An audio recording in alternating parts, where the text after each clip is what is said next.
It's not how many times they've met. It's how deeply they feel the desire to bring each other to their knees. They've felt it for a long time. Oh, there's a lot of whooping and hollering. There have been hostilities between these two schools, bad feelings. That's what a rivalry means. When they're rubbing your face in the dirt and taunting the whole game, we do not have much respect for Miami after what they did to us last year. They blocked the punt. Touchdown, Miami. You shouldn't have said those things. The Fighting Irish out of South Bend. The Hurricanes from the neon now of South Beach. Together, they have a past filled with passion, overwhelming joy, and searing pain. Lost the ball. The pass is set down.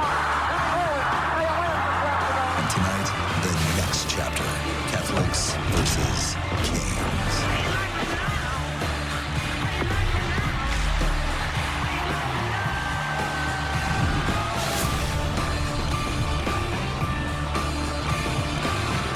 You're watching the ACC on ABC.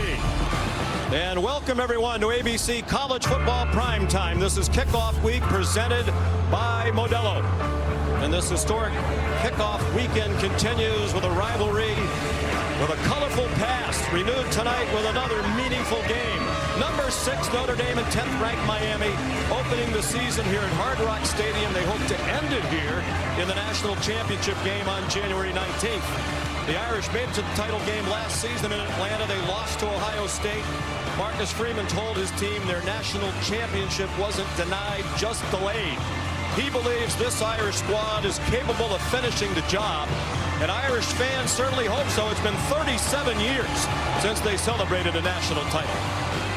Miami believes this is the year the Canes return to national prominence. Last year they won 10 games for just the second time in 2 decades, but it wasn't good enough to win their first ACC title. They came up just short of a college football playoff appearance. Mario Cristobal believes with his strength on both lines of scrimmage, this is the year they check all those boxes and perhaps play for a national title here on their home field. And good evening, everybody, and welcome. I'm Sean McDonough along with Greg McElroy. Delighted to have you with us. The 29th meeting all time between these two great rivals, but just the 5th since 1990. And Greg, it really feels like the heyday of this rivalry back in the late 80s when 3 years in a row, the winner of this game went on to win the national championship. If they're going to do that this year, they'll need good quarterback play. Each team has a new man at the helm. In the case of Notre Dame, it's C.J. Card, the freshman, taking over for Riley Leonard. And he's a ridiculously talented passer. His offensive coordinator, Mike Denbrock, described him as a thrower, a pure thrower. And that's going to change the look of this offense just a little bit. Last year, it was really utilizing quarterback run to highlight Riley Leonard's skill set as a runner. Coaches praised his competitive fire, but also, even though he's young, he's got a certain calmness about him. The beauty is he doesn't have to do it alone.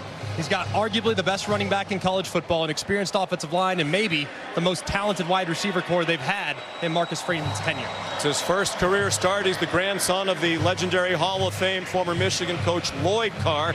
Meanwhile, quarterback play was not the problem. Offense was not the problem for Miami last year. Cam Ward was outstanding. He was the #1 pick in the NFL draft. And they have a pretty nice guy to step in for him. Carson Beck, 2 years the starter at Georgia. Last year, not as good as the year before. He hopes to have a bounce-back year in his only season leading the Canes. Well, we're all eager to see how he looks. Limited in the offseason because of a UCL injury suffered in the SEC championship game last year. But his skill set's very different from that of Cam Ward. Cam Ward thrived running around, extending plays, playing off schedule. Carson Beck's going to be more rhythmic, more methodical, and the emphasis will be on getting rid of the football very, very quickly. He's very talented, and he hopes to revitalize his career with the Canes. Feels very comfortable here in Miami, both with the surroundings and with his new teammates and coaching staff. Lively atmosphere here in Miami. ESPN's presentation of college football on ABC will return after this message and a word from our ABC stations. We're just moments away from the 3rd top 10 matchup of this opening weekend in college football.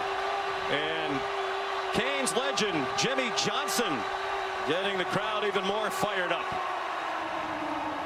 Miami trying to win its 18th straight home opener. They've never lost the season opening game since they moved here to Hard Rock Stadium back in 2008. A lot of those opponents nowhere near as strong as this Notre Dame team. As a matter of fact, they haven't played a ranked opponent in their home opener since Ohio State back in 2011. But both coaches said this is a great way to start the season. They don't want to open with a cupcake. They want to dive right in a meaningful game. And there are plenty of stars on hand to watch. Legends on both sides. Jim Kelly, along with Ray Lewis and Devin Hester. Michael Irvin, as always, on hand to watch the U. They're trying to bring back the glory days here. They thought they were on their way to doing that last season. They started 9-0 and then really struggled down the stretch. We talked about the heyday of this rivalry. This is only the 5th meeting since 1990. The last was in 2017. It was a top 10 matchup. But back in 87, 88, and 89, the winner of this game went on to win the national championship. The Canes in 87 and 89. And Notre Dame in 88. 4th season for Mario Cristobal. Steady improvement, but the fan base here in South Florida is ready to get back into the national conversation.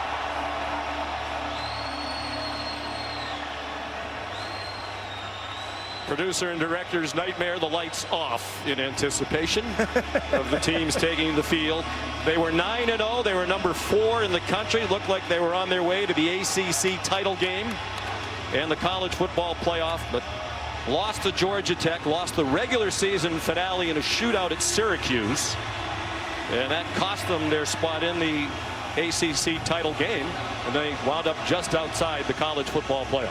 And this team, built from the inside out, can absolutely make a run with some of the improvements they've made across the board.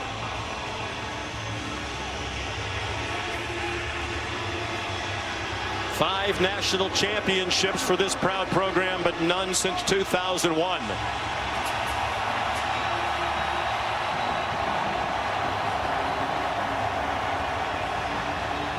And one of the enduring traditions here, pyrotechnics and a lot of other fanfare as the Canes take the field. It was a defense that struggled last year. They've changed defensive coordinators. They brought in 6 new defensive backs through the portal. That will be a key to their season. Marcus Freeman led Notre Dame to a record 14 wins last year. They went 14-2. Also the single season record for games played in the Notre Dame football program. Won a tough opener under steamy conditions last year at Texas A&M. Had the shocking loss to Northern Illinois. Basically put themselves in a situation where they had to win out, and they did. They won 13 straight games on the way to Atlanta. Marcus Freeman doesn't want to say it, but you get the sense around the Notre Dame program. They believe this team is deeper and more talented. They have done a great job of backfilling. This team does have tremendous high-end talent and probably a higher ceiling across the board than last season's run. Here's Taylor McGregor with Mario Cristobal. Thank you, Sean. You have an experienced quarterback in Carson Beck, but one who's never played in your system. What do you want to see early from him? I want to see him be him, the best version of him. He's done a great job in camp. He's got to show tonight. And on the other side, you're going against an inexperienced quarterback. How can you take advantage? Well, he's got a lot of weapons around him, and they're very systematic. We expect nothing but their best, so we got to be at our best. Thank you, Coach. Let's go to Molly McGrath with Marcus Freeman. Coach, how do you help your quarterback, C.J. Carr, be at his best in his first career start and in these wet conditions? Yeah, we got to take pressure off of him. We got to be able to establish the run game or give him easy access throws. We got to play really good defense. And, you know, what I told him, his best is good enough. Like, just go be you, man. He's a special player, and you don't have to win the game for us. Just do your job. How do you attack an experienced quarterback like Carson Beck? You got to try to mix it up on him pre-snap. You got to try to show him different things pre-snap and post-snap. Be able to move to something different. But he's a good quarterback. He's going to make some plays. We just got to win the next one. All right, thank you, Coach. All right, thank you. Sean. All right, Molly and Taylor, thank you. ACC officiating crew led by Adam Savoie.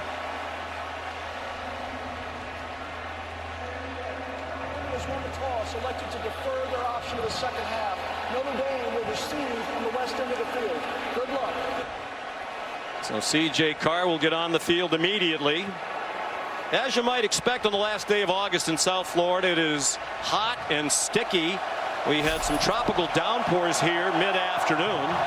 The temperature then was up in the low 90s with the feels like over 100. So the rain has cooled it off a little bit. 77, but with very high humidity.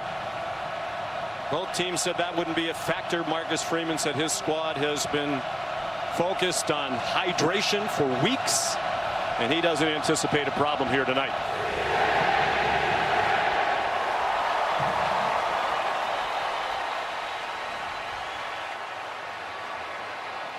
What do you think C.J. Carr is experiencing right now? Well, according to the coaches, he's got a tremendous calmness about him. He's been smiling all afternoon. He feels ready for this moment. Football family with football blood running through his veins. He'll be ready to go. He won a spirited competition. They didn't name him the starter until August 19th, and it was a battle with Kenny Minchie. Marcus Freeman said it really could have gone either way. And the nice thing for Notre Dame, they believe they have two quarterbacks who can lead them to victory every week. C.J. Carr played in just one game last year, took 4 snaps early on in a relief appearance and a rout at Purdue. Jadarian Price is back deep for the opening kickoff.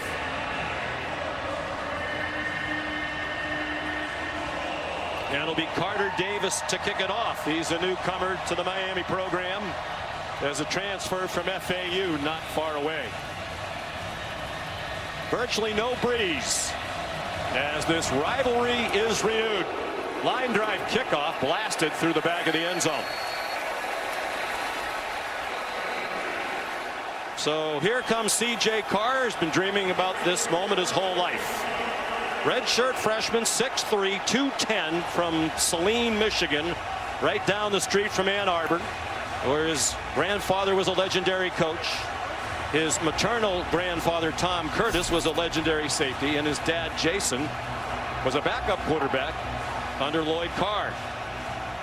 4 snaps against Purdue, that's it. He did not attempt to pass. He hurt his elbow, the same injury Carson Beck suffered in a practice in late September, and couldn't throw for a couple of months. He has Jeremiah Love in the backfield. He faked it to him, a low throw, and a loss of 2. The catch made by Jordan Faison. And O.J. Frederic, who was a starting corner last year as a freshman, is back out there again to start the game. And an easy completion to kind of build up the confidence, but an off-target throw from Carr early on. We asked Mike Denbrock, the coordinator, would they ease C.J. into the game? He said, we'll see how it goes. They do have perhaps the best running back in the country in Jeremiah Love. Preseason All-American. Carr will throw it again. They give him another short throw. The tight end, Eli Raridan, lunges forward. He ran into Jacoby Thomas, one of those 6 transfers in the secondary. He's over from Tennessee. And this will be a game of adjustments for both coaches. And Mike Denbrock isn't 100% certain what Miami's going to do defensively, especially in third down situations. So got to stay on schedule and be willing to make some changes throughout the game. 5-yard gain. 3rd down and 7. 3 straight short passes. Catch and run. And a first down. Great job after the catch by Jordan Faison. They're going to give him all of that spinning, or will they? Now they're bringing the ball back to the 42-yard line for a gain of 14. And a great job by Faison getting upfield, spinning off of it, bouncing off would-be tacklers, and getting upfield for the conversion. Homecoming for Faison. He's from Fort Lauderdale. Juggle of the snap by Carr. Here's Faison again. And a problem for Miami last year was poor tackling, and that's a problem again on this opening possession on defense. 15 more for Faison. So much for answering the question, will they run the ball, take some of the pressure off?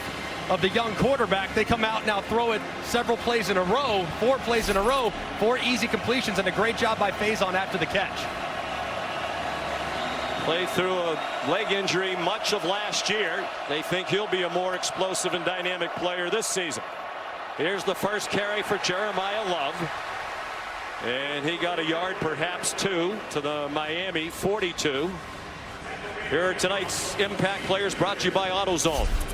And it's Malachi Fields, outside receiver for Notre Dame. Big, physical, and reminds the coaching staff of Michael Floyd, who started here several years ago, and Ruben Bain, defensive end, who can take over the game there at the end of the line of scrimmage for the Canes. Strong offensive line for Notre Dame against a terrific defensive line for Miami. This game could well be won in the trenches. Carr rolls out, throws, and it's broken up. Trying to get it to Jeremiah Love. Keontae Scott, another transfer. He'll play the nickel position. He's come over from Auburn. Looks like the throw was just a touch late, which allowed Keontae Scott to use that length to bat the ball away and set up a 3rd and long. 3rd down and 9, likely not in field goal range for their new kicker, Noah Burnett. Possible 4-down territory, though, so you can run it or throw it if you like your numbers.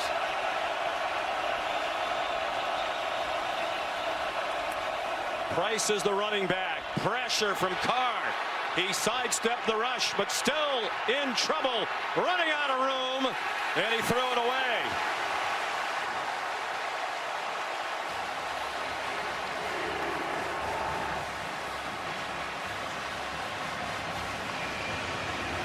Well, we just mentioned the impact player of Ruben Bain, and here he is coming off the edge. Just a thing of beauty right around the left tackle, Anthony Knapp. Knapp was kind of held inside. It's a good move by Carr to keep the play alive, but nothing going as he worked to his left, has to throw it away. And late it was Marquise Lightfoot pursuing C.J. Carr over to the boundary. Bain, in many projections, could be a top 10 pick in the next NFL draft. He's already made his presence known. Was frustrated last year by a hamstring injury for most of the year.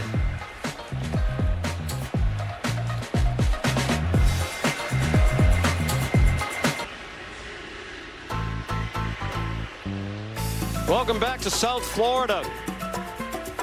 Notre Dame and Miami.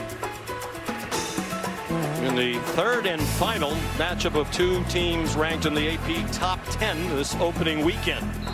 Since the preseason poll debuted in 1950, it's the only time that's ever happened. 3 top 10 matchups. James Rendell on the punt on 4th down and 9 from the Miami 42. Malachi Toney, a true freshman, they think is an enormous talent, made a fair catch at the 5-yard line. 37-yard punt. Shannon Dawson with some last words of advice on the play call for Carson Beck. After 5 years in the Georgia program, his first as a redshirt, 2 years as a backup to Stetson Bennett when they won 2 national championships. Then the last 2 as a starter. He's now a Miami Hurricane. Florida native from the Jacksonville area. All the talent you could want. Size at 6'4", 230 pounds. And the coaches both at Georgia and Miami rave about his football IQ. And they're going to put that to use here in Miami, giving him a lot of latitude at the line of scrimmage. Jordan Lyle takes the handoff and gets 5. Carson Beck last year became the scapegoat a little bit for all the problems that Georgia had offensively, but what people didn't pay enough attention to was how many drops his wide receivers had. They led the Power 4. The inconsistencies in protection along the offensive line and abandoning the run game from time to time. He was not the only problem and is eager to kind of prove that he was going to be the solution now for Miami.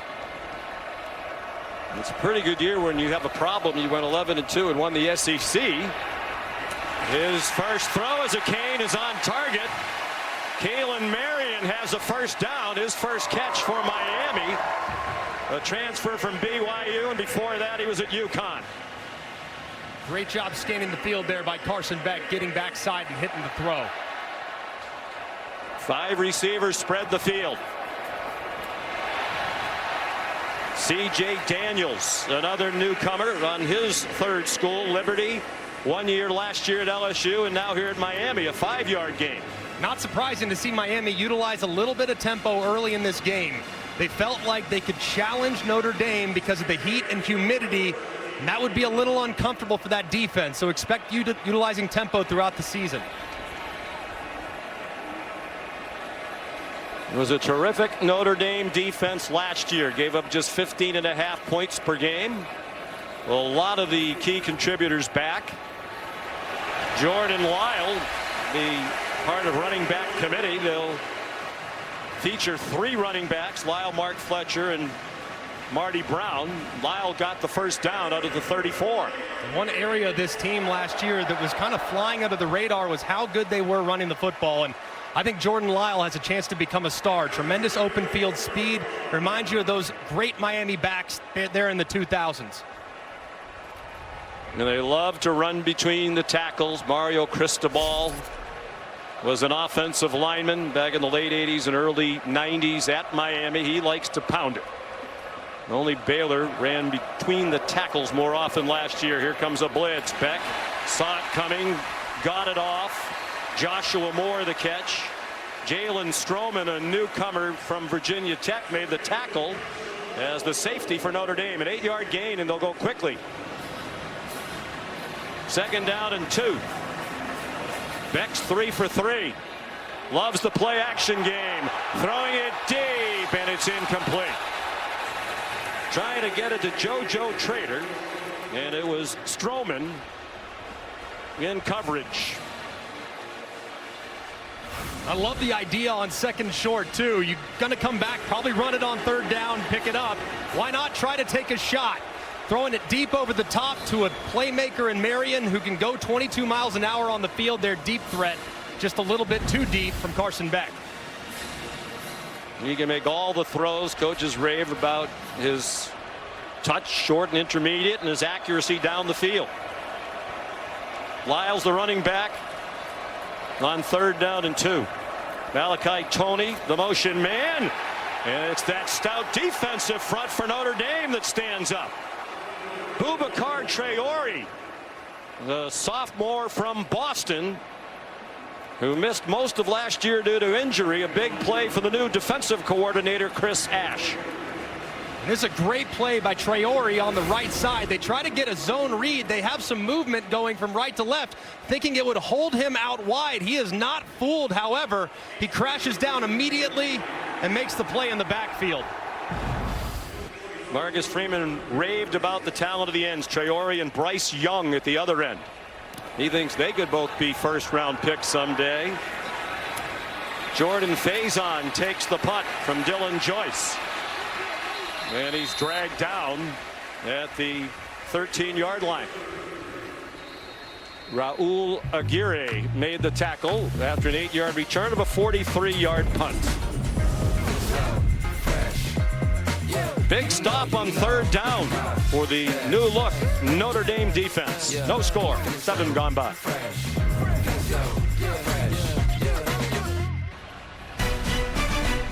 ABC College Football Primetime is sponsored by Modelo, proud sponsor of the College Football Playoff.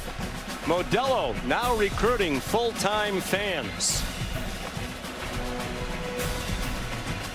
And the fans here at Hard Rock Stadium getting rained on. Recent renovations have covered some of the seats, but not all of them. The light rain has been falling throughout. Mike Denbrock clearly wanted to get C.J. Carr off to a good start. They threw 6 passes, just 1 run on the opening possession. Likely to lean now, you would think, on Jeremiah Love. But not on this play. It's another quick pop. That's a Malachi Fields, who lost the football, knocked out by Justin Scott. And Miami has the first turnover of the game. Jacoby Thomas recovered it.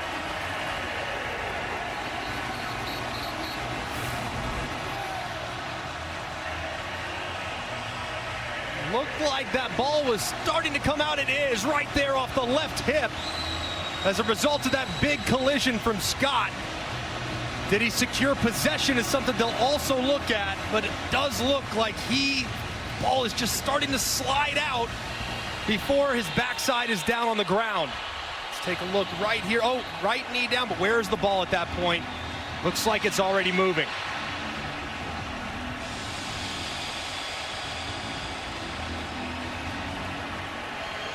So an immediate big play by Thomas, one of those 6 defensive backs who came in the transfer portal. It was Justin Scott who knocked it out. And he played in 11 games last year as a backup as a freshman. The play stands is called, and Miami in great shape at the Notre Dame 24. Carson Beck 3 out of 4 in the opening drive. Throwing with a lot of contact. Malachi Toney, the intended receiver, and Christian Gray had the coverage. This game will be a game of cat and mouse. Notre Dame last year played more man coverage than anybody. They went zone on the first drive. Here on the first play of the second drive after sudden change, it's man-to-man. Toney's supposed to be their guy. A little bit of contact down the stretch. You see that left hand on the hip as well. Hard to see it, though, with that white glove on the white pants shot. So 2nd and 10.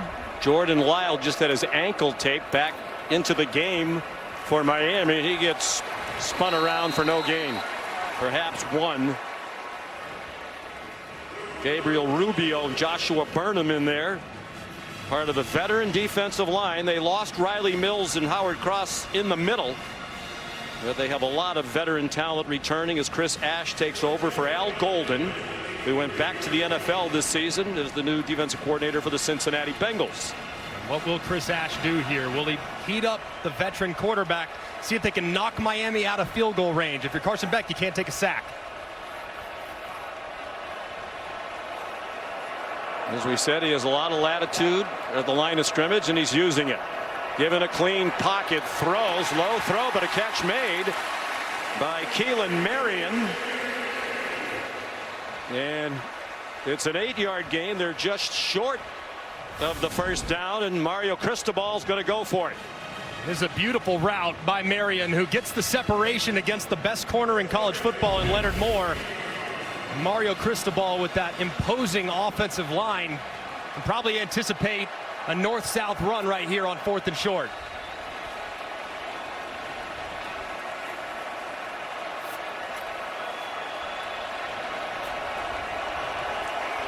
Mark Fletcher is the running back, a 225-pounder. They do pound the rock, as you would expect from a Mario Cristobal team, and it's a first down. They really like their offensive line. They have a new center, James Brockermeyer, over after 1 year at TCU and 3 prior to that at Alabama. And this is ridiculous. Look at Maui Noah and the movement that he gets off the right side, and the amount of displaced gold helmets off the charts. When they run short yardage behind Maui Noah and Inez Cooper, the right guard, not many teams can hold up at the point of attack. Both were all ACC last year. Fletcher, nice cut inside the 10 and stacked up around the 8-yard line. Drake Bowen in on the stop. He's become the leader of this Notre Dame defense.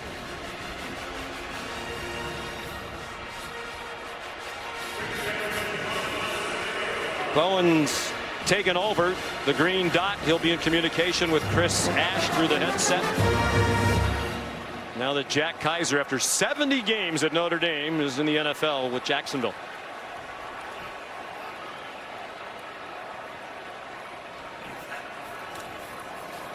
On 2nd and 5, a little hesitation on the handoff, and Fletcher's knocked back by Kingston Viliamu Asa. Loss of 3. So far, a great stand for this Notre Dame defense. Getting off the field here, holding Miami to just 3 points would be a massive moral victory. They've run man coverage these last couple plays. I would anticipate man coverage again. If you're Miami, you probably want to create a pick or a rub to get some separation and get a guy running in space. They send a 3-receiver bunch to the right of Carson Beck. Mark Fletcher's the running back on 3rd and 8 from the 10. Pressure, and the pass is batted down and incomplete.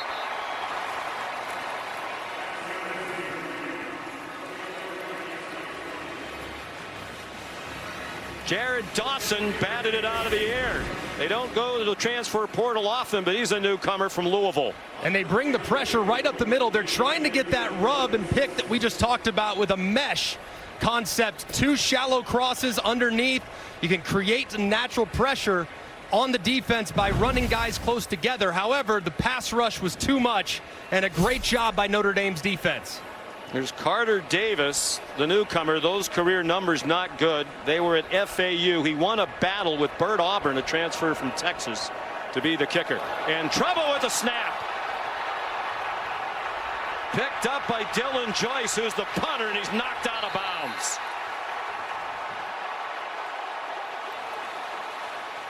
Well, Marcus Freeman's special teams were fantastic last year, but this time they had help from Miami.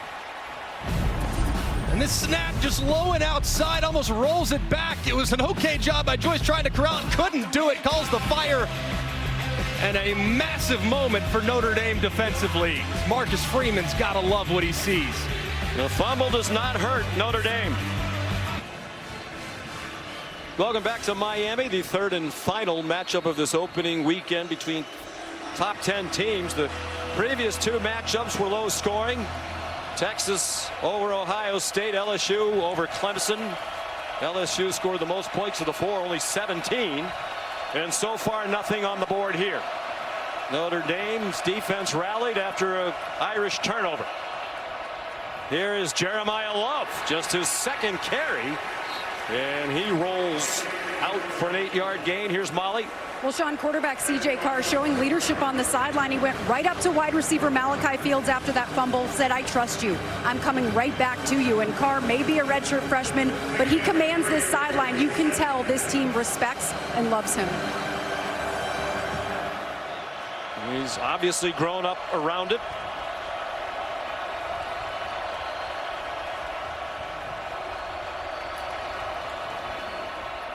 Love again. Did not get the first down. Keem Mesidor and Ruben Bain, those 2 tremendous defensive ends in on the play.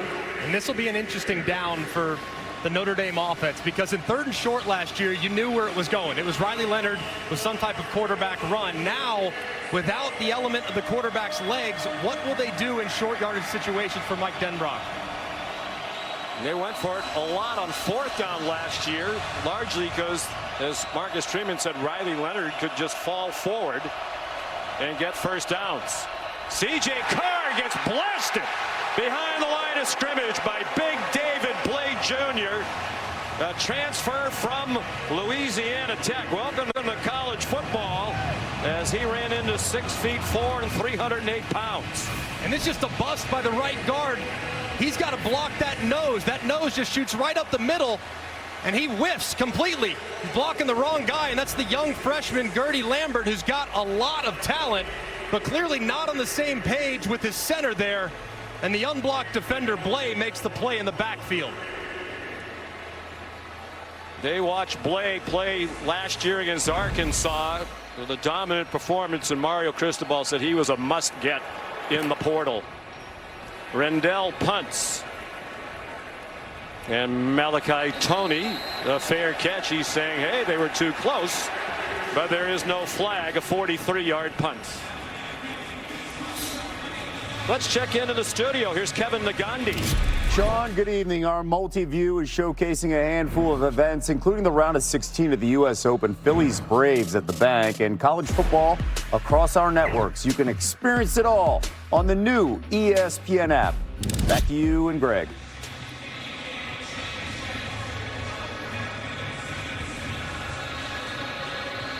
All right, Kevin, thank you.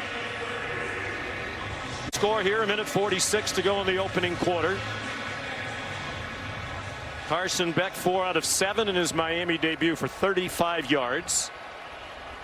Just 41 yards of total offense For a unit that led the country last year in total offense, 537 a game.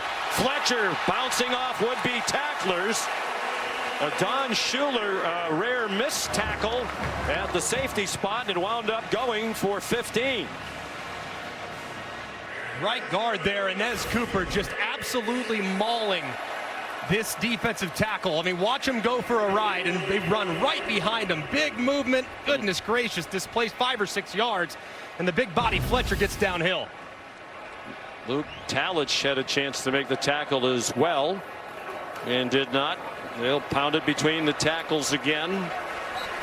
You said it earlier, the run game was undersold last year nationally because of the great success Cam Ward had throwing it, but 76% of the time when they run, it's between the tackles. Only Baylor did it more often. It's remarkable. It's a testament to their offensive line, because Cam Ward was not a guy that was going to run it a ton, so they're getting movement at the point. The other thing that's amazing is, you'd be shocked to know this, that Miami actually averaged more yards per carry than Notre Dame last year, who's known for their run game.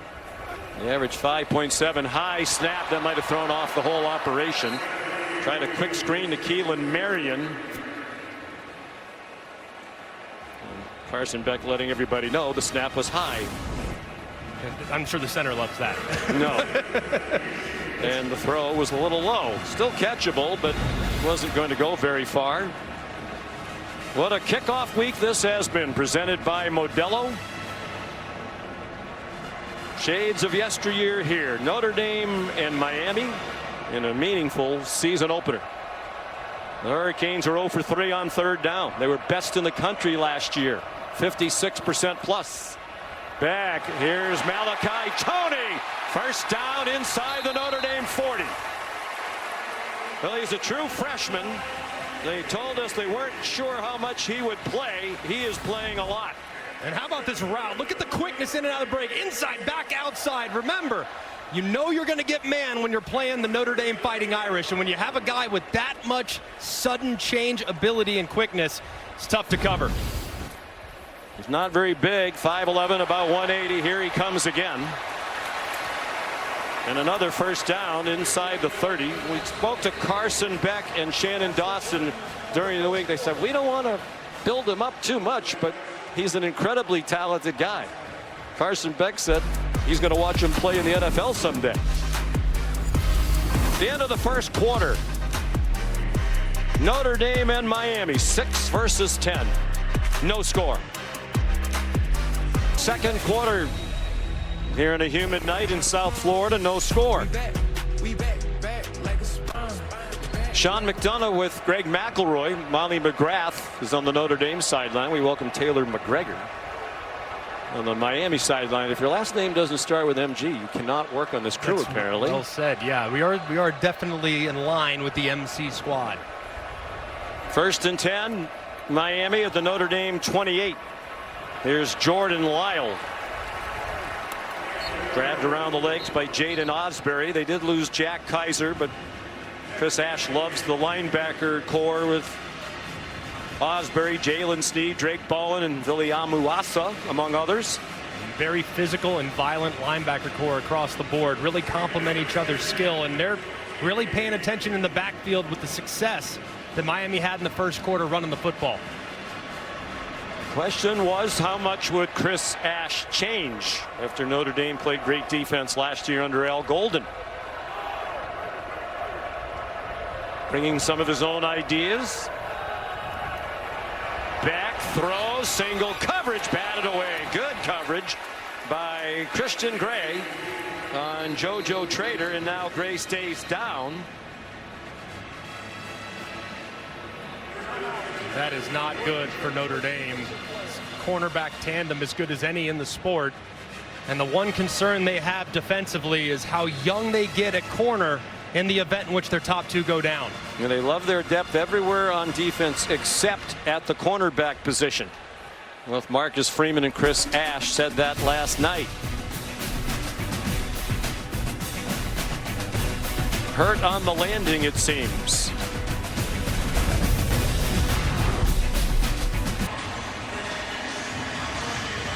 Christian Gray's gone off the field. As you can see, he's already playing with a brace on his left shoulder. When he made it to the sideline, the medical crew was really looking at his neck and throat, poking around in those areas. But he's out for at least one play. And Mark Zachary, the fourth, a true freshman, is in for Gray. And the veteran quarterback knows that. So if I'm Carson Beck, I'm thinking of taking a shot right at that young freshman and challenging him on his first college snap. He's covering C.J. Daniels at the bottom of your screen, under pressure for Billy Amuasa. And it is caught! Malachi Tony! A touchdown!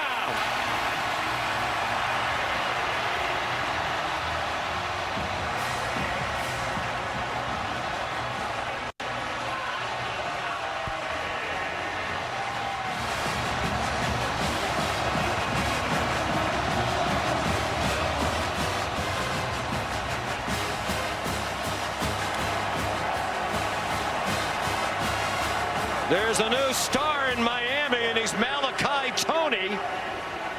3 catches, 52 yards, and a touchdown on that drive. And Carson Beck has thrown his first touchdown pass for the U, capping a 70-yard, 8-play drive. Extra point up and good by Carter Davis. He took advantage of another inexperienced defender, Carson Hobbs, in coverage. And just a great job by Tony, seeing his quarterback move off the spot. Look at how he flattens the route, comes back to the ball, secures the catch, and scores it. And how about Carson Beck? Just a great job moving in the pocket. Slide to your left, eyes downfield, throw a fadeaway jumper, and drop it in the bucket to the talented true freshman. Tremendous poise there by Carson with the delivery.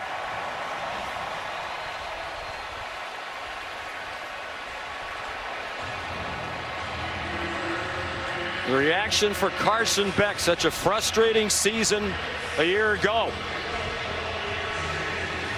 Loves his new surroundings, comfortable with his teammates.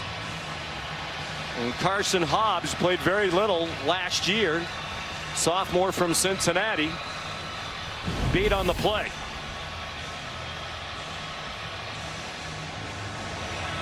So the lead for Miami. They scored in the first quarter in every game last season. And it took them almost a minute in the second quarter to score for the first time this season.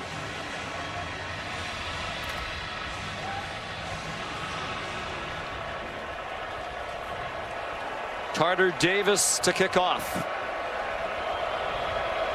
Jadarian Price deepest. They lost the terrific returner Jaden Harrison to graduation. So Price getting the chance. He did bring one back for a touchdown against USC 2 years ago. He reached only the 15-yard line that time. Here's Taylor McGregor. Sean, Carson Beck, and Malachi Tony, you could tell, had a handshake that was pre-planned. But Beck looked at him and said, I told you. And he did tell him, because when we were on a call with him this week, he lit up when we asked him about Malachi Tony. He said he has the chance to be one of the best I've ever played with. Yeah, both he and Shannon Dawson prefaced their comments about Tony. They said, well, I don't want to overhype it, but he's one of the most talented guys who've ever been around. And you noted how he altered the route. That's one of the little things for a true freshman that Shannon Dawson talked about. You know, he just has a sense of how to play football beyond what you would expect. Great feel. So C.J. Carr under duress out in the flat. Jeremiah Love run down by Popo Aguirre after a 3-yard gain. They plan to get Love more involved in the passing game this year. That's in an effort to get him in one-on-one situations where he's so good after contact. They have got to find more opportunities for space. So far, Miami, their defensive line is winning up front. Only 3 carries so far for Love. Here's the 4th.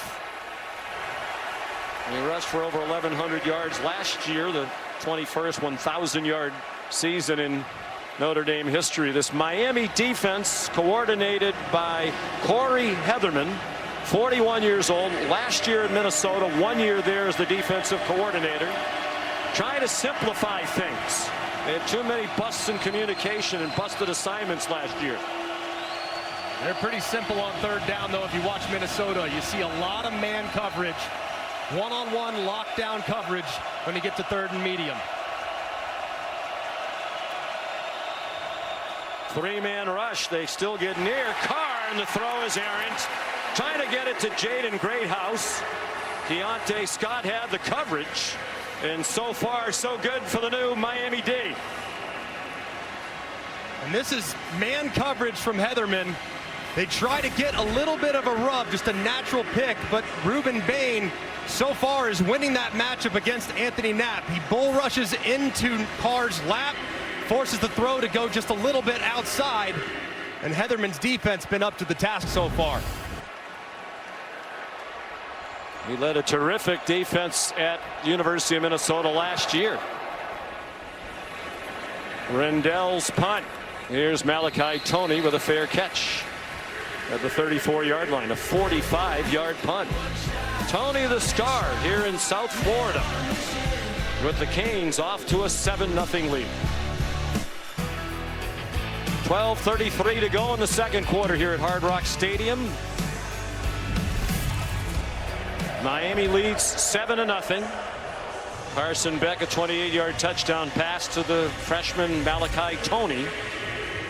And the Canes have the ball again from their own 34-yard line. Christian Gray is back on the field at cornerback for the Notre Dame defense.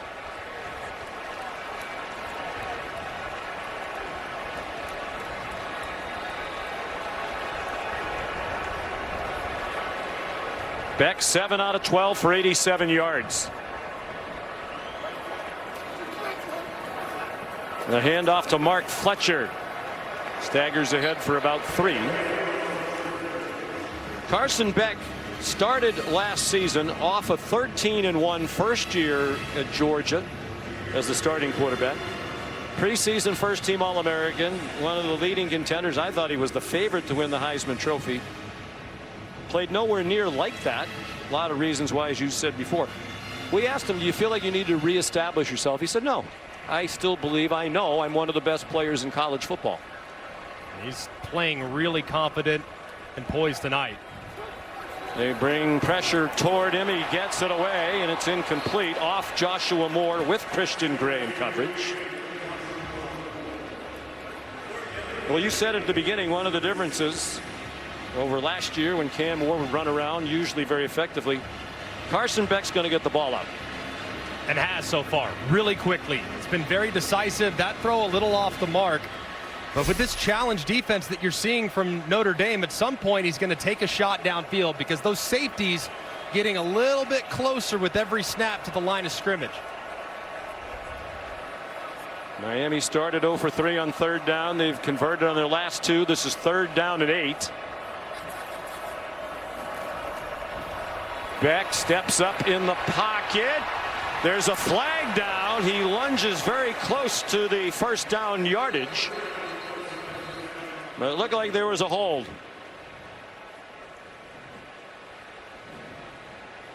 This will be the first penalty assessed to either team if it is enforced. Holding. Offense, number 63. 10-yard penalty. 3rd down. Samson Okunlola with a hold of Jared Dawson. A tough deal for Okunlola as Carson Beck's trying to escape, just has that left hand grab too much jersey, and an easy call for the official. Good call. A wry smile from Carson Beck. He's saying, don't sleep on my speed right there. He said, he thought he was a out good the athlete. gate. He can run. He can run. Yeah, he rushed for 5 touchdowns at Georgia. He's a very good athlete. He was originally recruited out of high school to be a baseball player. He was going to go to Florida and play baseball. But that was a partial scholarship. When he started getting full rights to go play football, he decided to do that. And he made a great choice. Gets it off very quickly. Malachi Toney targeted for the 6th time. They're going to call it an incomplete pass.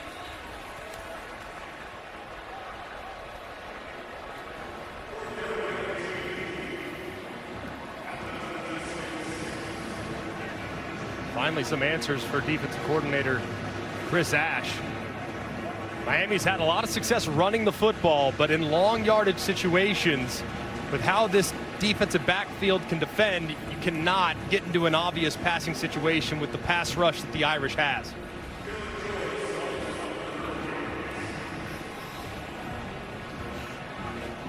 Here's Dylan Joyce again. The Australian, aren't they all? In his third year, Notre Dame went after him. They blocked 6 kicks last year, including 3 punts. Face on with the punt well covered. Taken down immediately at the 32. 45-yard punt, 2 yards return. It's a heated rivalry, even though they haven't met as often in recent years. There's the Taco Bell Live Más student section. Only one student section can claim the title of Live Más student section of the year. Who will take home the trophy this year? It's an effort for these Miami students to make the trip up here from the campus in Coral Gables, about 21 miles.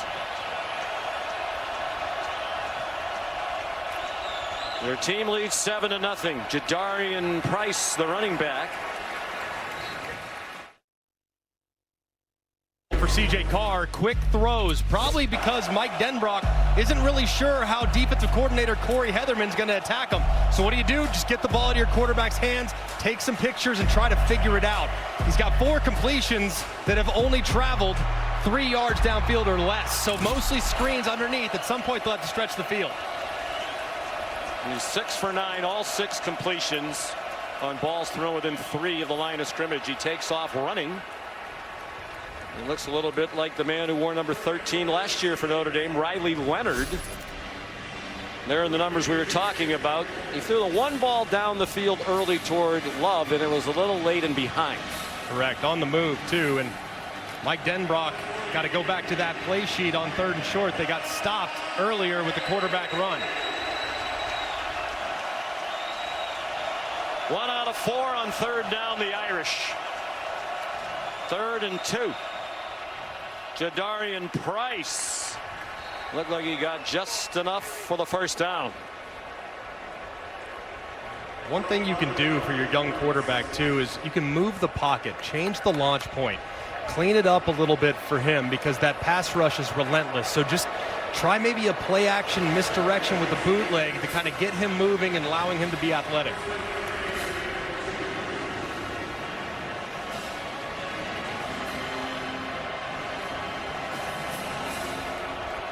Price still the running back. Finds some holes, running to the right, has a 1st down. For the 44 of Miami with a 14-yard run. That's reminiscent of their ground game a year ago. Very nice too, attacking just 3 guys on the right side of that Miami team. There's not enough guys. There's 3 blockers on that side, plus they get some pullers involved with Knapp rolling around. Just a great look there from Notre Dame's offense. Pretty good number 2 running back, 746 yards last year. 6.2 per carry for Price. Timeout called by Miami. They have just 1 left. C.J. Carr and the Irish offense about to run just their 4th play in Miami territory of this 1st half. Miami's run 12 in Notre Dame territory.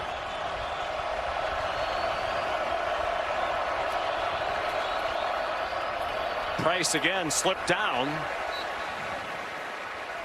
Might be a slightly damp field. This is a Bermuda grass surface that drains really well, as you might expect with all the rain that falls here in South Florida.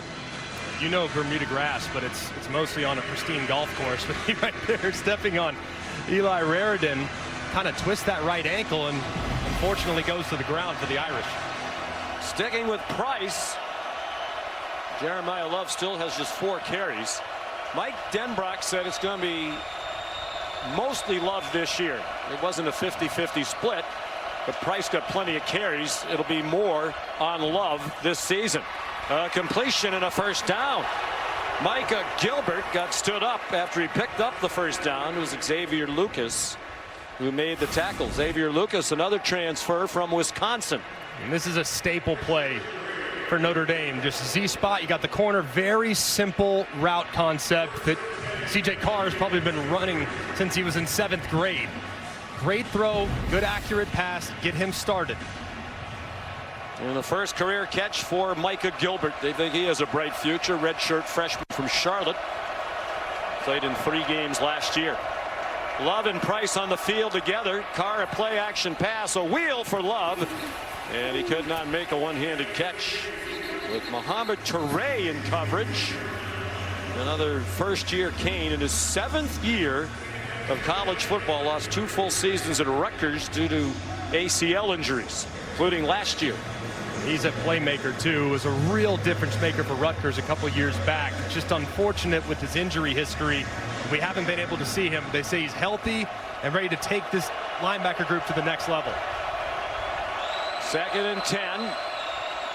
They are in field goal range for the new place kicker, Noah Burnett. Room outside for Price. Jadarian Price down the sideline. Banged across the boundary and out of bounds just short of the pylon.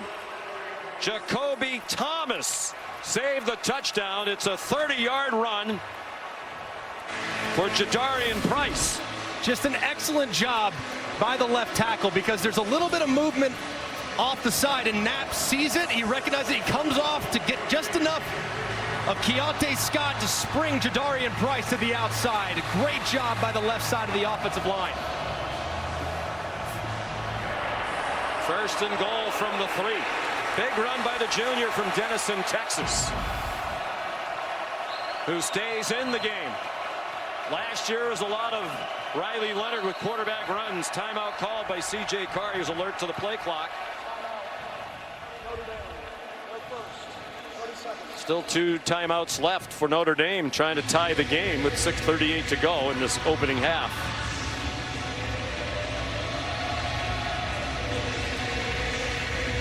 It was the newcomer Zechariah Poyser who got beat around the corner and could not catch up after losing the angle on Jadarian Price.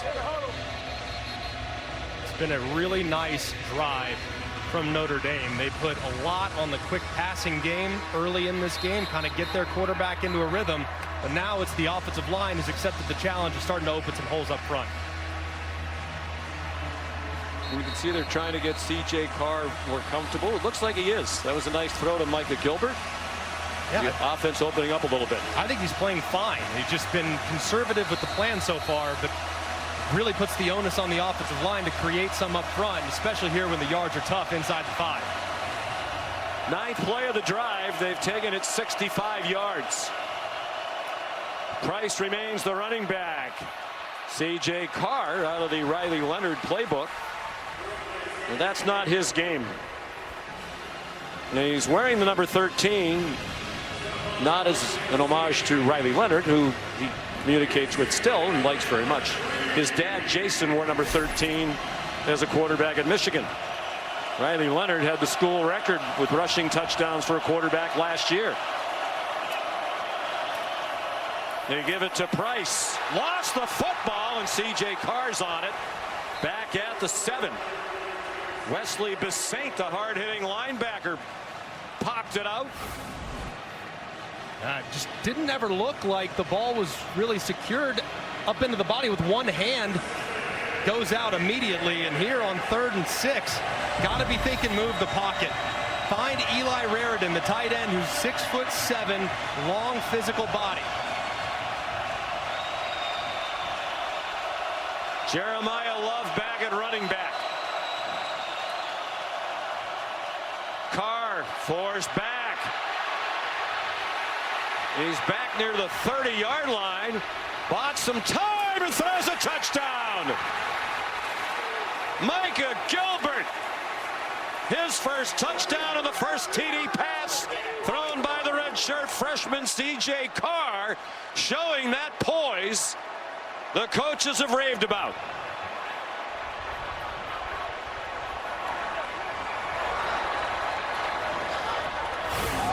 What a play.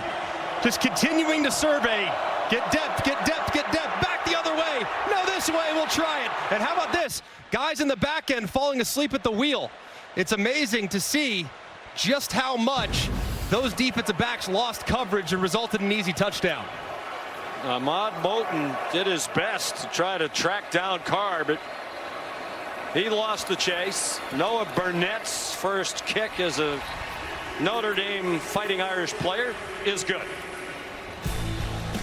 7-7, 5:21 to go in the half. After a sputtering start, the Notre Dame offense found a rhythm on that possession. 68 yards, 11 plays, 5:49 off the clock, and a young tandem, Micah Gilbert from C.J. Carr. And they expect that to be a connection many times in the years ahead. New kickoff man, Marcello Diametti. And that'll be a touchback over the head of Keelan Marion. This is just fantastic. Look at the defender's eyes, thinking run. I don't know why. They kind of fall asleep, and as a result, Gilbert is right there, 3 or 4 yards deep in the end zone, right against the sideline. So just a poor job by Miami's defensive backs, staying in coverage, and a great job by Notre Dame finding the open man.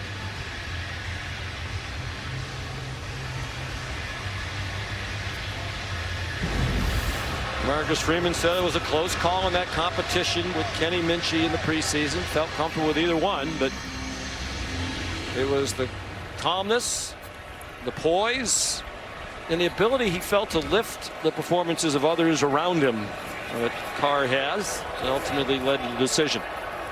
Marty Brown is in now at running back, the transfer from North Dakota State. They had just shy of the 30. Molly. Sean, I was standing next to Marcus Freeman during that touchdown play. He looked over at his coaches and winked and said, I knew it. Marcus Freeman told us it was a gut decision to go with C.J. Carr, and he's just proving him right with that poise on that play. We asked C.J. Carr, why Notre Dame? Your grandfather, legendary national championship winning coach at Michigan, right up the street from where C.J. grew up. His dad played there. His maternal grandfather played there. Beck throws. Tony again, first down. C.J. Carr said Michigan wasn't that enthusiastic in the recruitment early on, and Notre Dame was. And he said as soon as he got on that campus, he just fell in love with it. He was the right place. And I think he really wanted to forge his own identity. He didn't want to live in the shadow of his grandfathers and his dad. He wanted to forge his own identity at Notre Dame, and is so far off to a nice start in his first career start. Carson Beck, 8 out of 15 for 94. That's 4 receptions for Tony. They faked a reverse to him and gave it to Brown. Third part of that running back by committee. Redshirt sophomore from Omaha.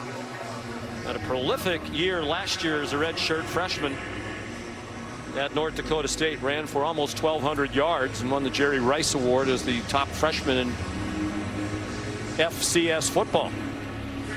They're going to continue to try to emphasize the run game, and Notre Dame is very aware of that. And these safeties are starting to creep just ever so slightly towards the line of scrimmage.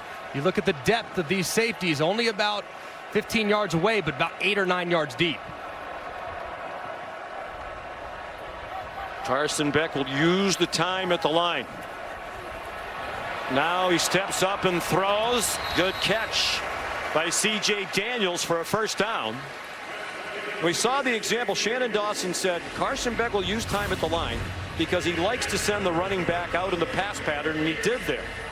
And this was very nicely done too. Throw just a little bit inside, but it allows you so much freedom if your back is out. Steps up, attacks the line of scrimmage, and throws a well-timed pass just a little bit too far inside to create yards after catch.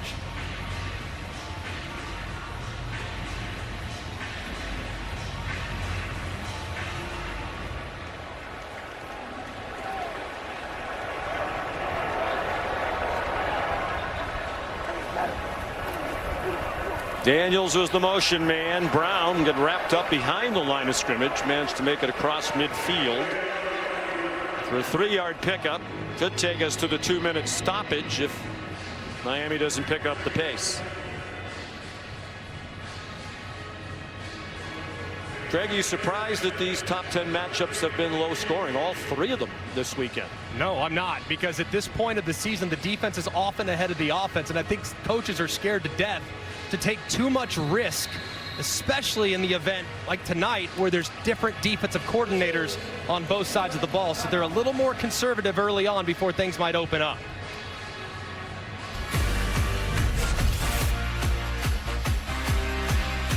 Malachi Toney, a very nice debut for Miami. And C.J. Carr, his first career touchdown pass. Defensive struggle inside Hard Rock Stadium. Both of the new quarterbacks have had their moments.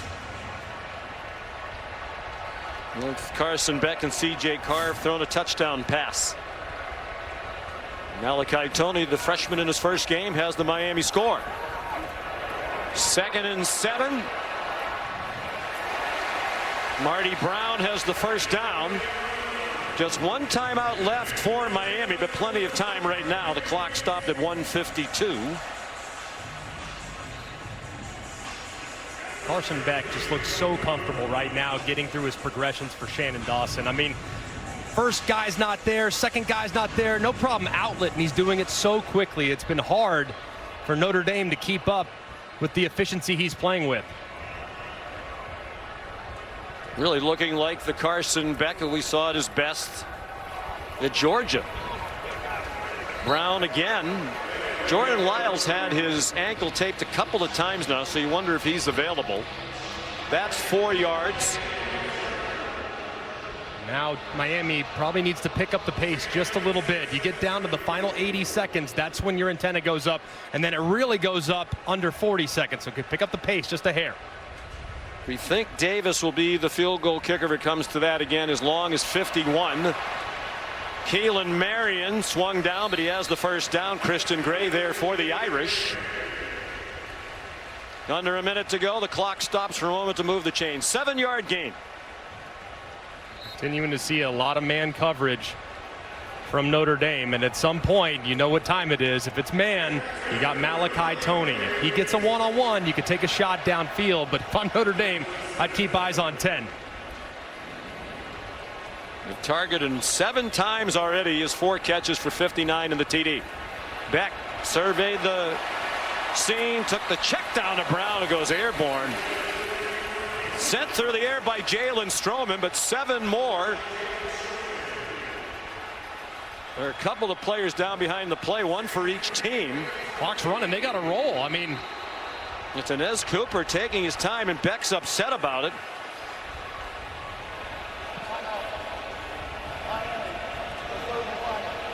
And as a result, they had to use their last timeout.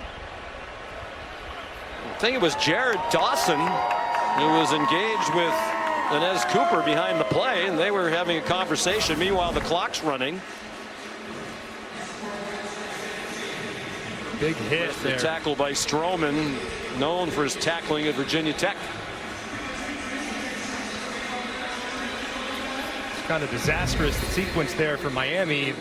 They let a lot of time run off the clock because Notre Dame player was kind of right on top of the offensive lineman, and he couldn't get up. So as a result, they had to burn their last timeout, which could be pivotal if they have to settle for a field goal after being tackled in bounds. So now do you have to throw? If you risk a run that doesn't get the yardage, the half might end. I think you have to. I think under 15 seconds is when you're really in no man's land, because a hurricane field goal operation, no pun intended, is very, very difficult, especially after you had a bad snap earlier. So I think you have to throw it here, and you could take a couple shots, especially if you have one-on-one up top. Beck's 5 for his last 5 for 36 yards, 12 for 19 total. Under pressure, off his back foot, up for grabs, and caught! C.J. Daniels, a tremendous one-handed catch.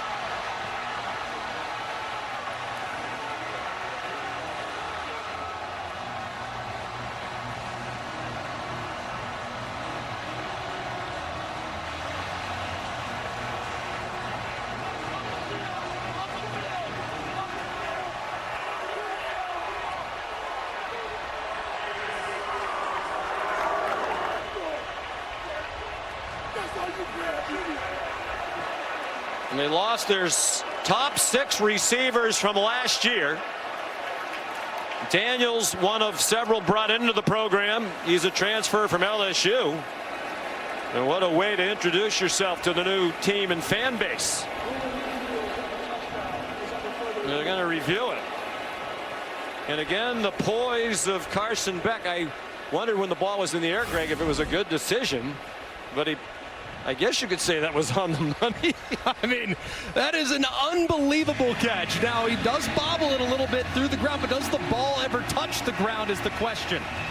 It goes up with one hand, pulls it in, but watch it now. Does he get it into his body? Does it ever touch the ground? From that angle, I don't see any ball meeting the grass. C.J. Daniels played all of last year at LSU after 3 at Liberty. He had 42 catches for the Tigers, but did not have a touchdown catch after he had 21 at Liberty. He has one in his first game as a Miami Hurricane, although the replay review continues. A great look off the progressive pylon cam there as they continue to try to look whether or not that ball touched the ground. But from the angles we've seen, I think this call will likely be upheld.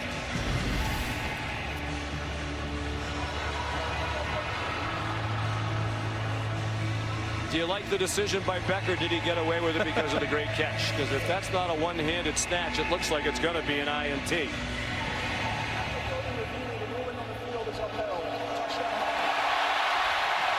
And to answer your question, Sean, no. In my quarterback room, we're not teaching that play. But a tremendous catch. And that was a great pass rush from Boubacar Traore. And Beck now has twice thrown touchdowns under duress because of his ability to move away and buy a little time.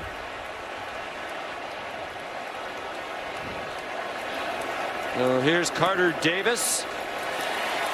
No problem with the last 2 snaps after the miscue on the first field goal try.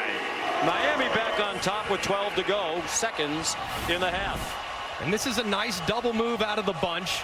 You'll see just a little hesitation. Look inside, right around Leonard Moore. The safety's there to make the play, but CJ goes up and snags it. But the pass rush here on the left-hand side is pretty remarkable.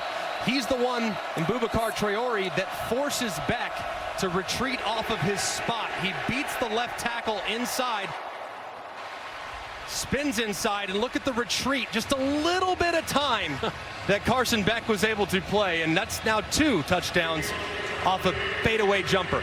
Look where Don Schuler was going. I think he was anticipating he was going to catch that ball and take off in the other direction. But snatched out of the air by Daniels, a 6th-year player from Lilburn, Georgia. 3 catches in his Miami debut. And especially massive, too, knowing that Miami deferred to the second half. So they got a chance now to go 2 for 1, score at the end of half, and potentially pick up a big lead with the opening drive touchdown in the second.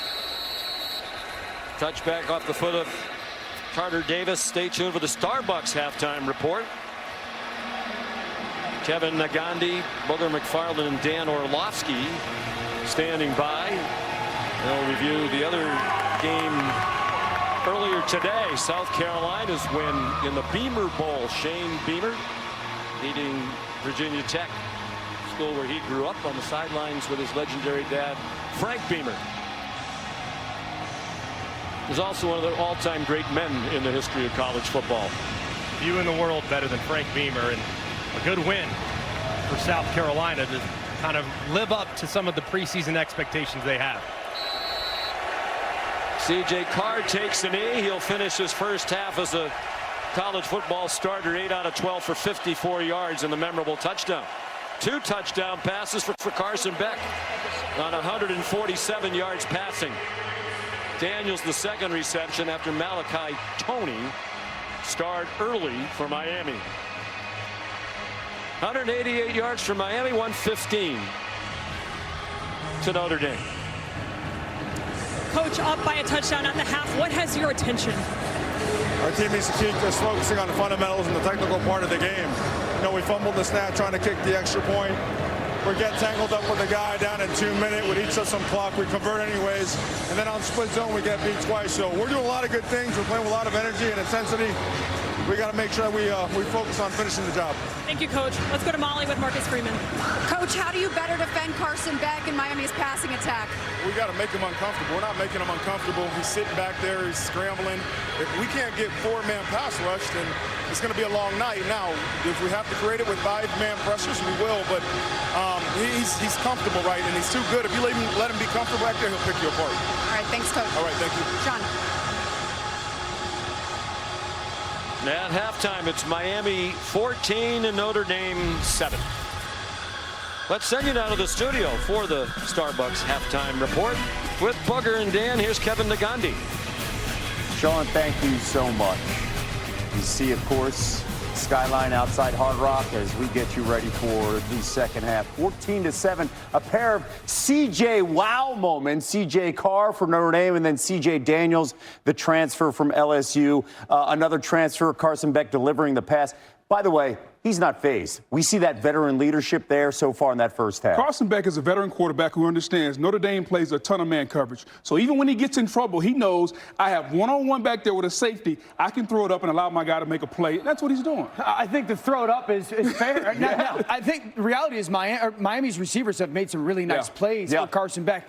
Paying attention in the second half, does Notre Dame get to him? And then does a ball get thrown to Notre Dame that maybe is one of those throw-it-up balls? Well, by the way, this is one of those, no. This is a freshman. Oh, my gosh, this is a freshman. Look at him. The poise and the awareness to realize, like, oh, it's only a 3-man rush. I can hold it and hold it, hold it. Sack's not really a big detriment to my offense there. Notre Dame's got to spread Miami's defense out, run the football. I think that's going to help the young quarterback. No doubt. And when Notre Dame started moving the football, they took it off of C.J. Carr. Yeah. They ran the football. The best part of their team is the backfield and the offensive line. Let's figure out a way to get to it. Formation you to death, but in the end, let's run the football. Are you guys surprised we're not seeing more of Jeremiah Love getting the ball? Yeah, I think Notre Dame finally got some first downs in that second quarter. Yeah, they finally got some first downs. But Boog's right. Like, you don't want to play this Miami front in a shrunk down, very close formation. You want to force them to play sideline to sideline, and then Love and Price can be the impact guys. One of the biggest storylines in week one we've seen so far, new faces in new places, and that was another storyline at LSU making a big statement, of course, and how about what Florida State did to Alabama? We'll also break down some tape you need to see of Arch Manning.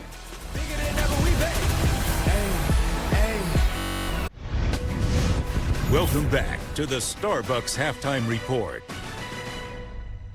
Look, Dan, Kevin, week one did not disappoint. So many storylines we saw on Saturday. And, of course, Saturday night on ABC, it was LSU in Clemson's Death Valley, and they get a win. No doubt, Kev. LSU showed up in the fake Death Valley, and they brought their defense. They shut out Clemson in the second half, held them to 10 points overall. They ran the ball 31 times on offense. And dare I say, Dan, Garrett Nussmeier looked like the best quarterback in America. No lies. Brian Kelly gets his first season-opening win for the Bayou Bengals. Tommy Castellanos from Florida State, he called his shot. He called out Alabama, and he backed it up, Dan. No question. We saw some throws down the field where guys on the perimeter made some plays, but the legs, the electricity, the playmaking showed up for Castellanos. And then any opportunity that they had to make a big play under Gus Malzahn as their new play caller, that offensive unit stepped up. An outstanding win at home for Florida State.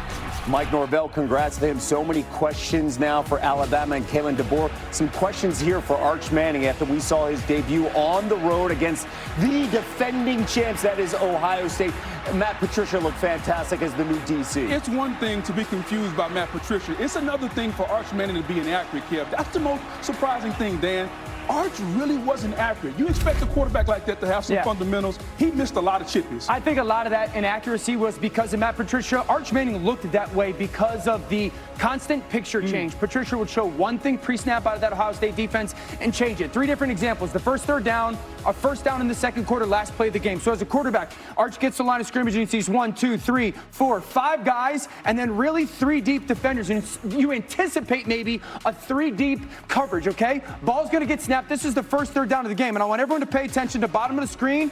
That defender's one-on-one. Quarterback's not throwing the ball down there. So now as a quarterback, you're sitting there going, okay, I have 1, 2, 3 defenders there to 2 receivers. Advantage to defense, 3 over 2. And then I have another opportunity, 1, 2, 3 defenders up top to only 2 receivers. Advantage defense. 2 different 3 over 2 opportunities for Arch Manning. The only place that he could actually throw the football to is the tight end because it's the right read, even though it doesn't get them the first down. The picture change from pre-snap to post-snap, a big deal. No doubt, but Dan, what you have is a quarterback that's confused because early on, he's thinking one coverage. Then you have cover 2 at the top of the screen, cover 4 essentially at the bottom. Pre-snap to post-snap, he changed the picture. Outstanding. That's the story of the game. So then you go first down in the second quarter, under center play action. Let's see if we can take a shot down the field. A couple things. As a quarterback, you get to the line of scrimmage one more time. 1, 2, 3, 4, 5, 6. Essentially 7 guys at the line of scrimmage and kind of like a flat line. So you're thinking maybe here comes all-out pressure from the defense. I want everyone to pay attention to these 2 guys up at the top of the screen. Ball is going to get snapped, and all of a sudden those guys sprint backwards.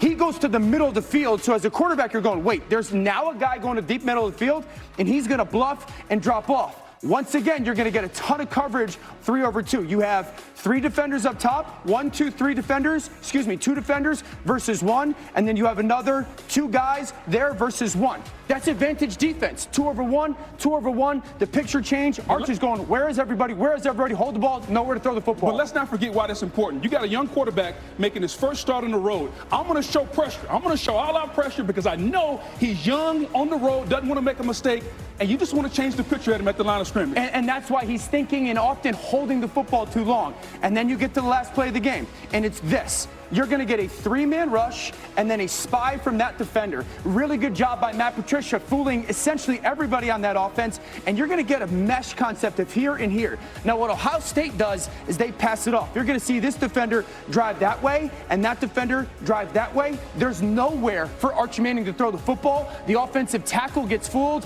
and all of a sudden on 4th down, there's not an opportunity to throw the ball past the stick. So, yes, Arch Manning wasn't perfect. This is so much more performance-wise about Matt Patricia and that Ohio State secondary versus Steve Sarkisian than it was against Arch Manning. The linebackers are great, too. 3-time Super Bowl champion, Matt Patricia, against Sark, and a guy making his first start on the road, and it showed. Yeah, this is great stuff, by the way. Caleb Downs making that stop right there, right before the first down marker. It helps to have that talent there in the secondary, like you mentioned.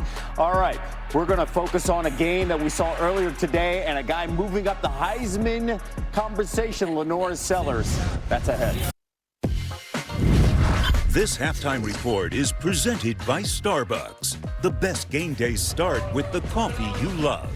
From your local Starbucks cafe to your favorite tailgate, Saturdays are made better with Starbucks.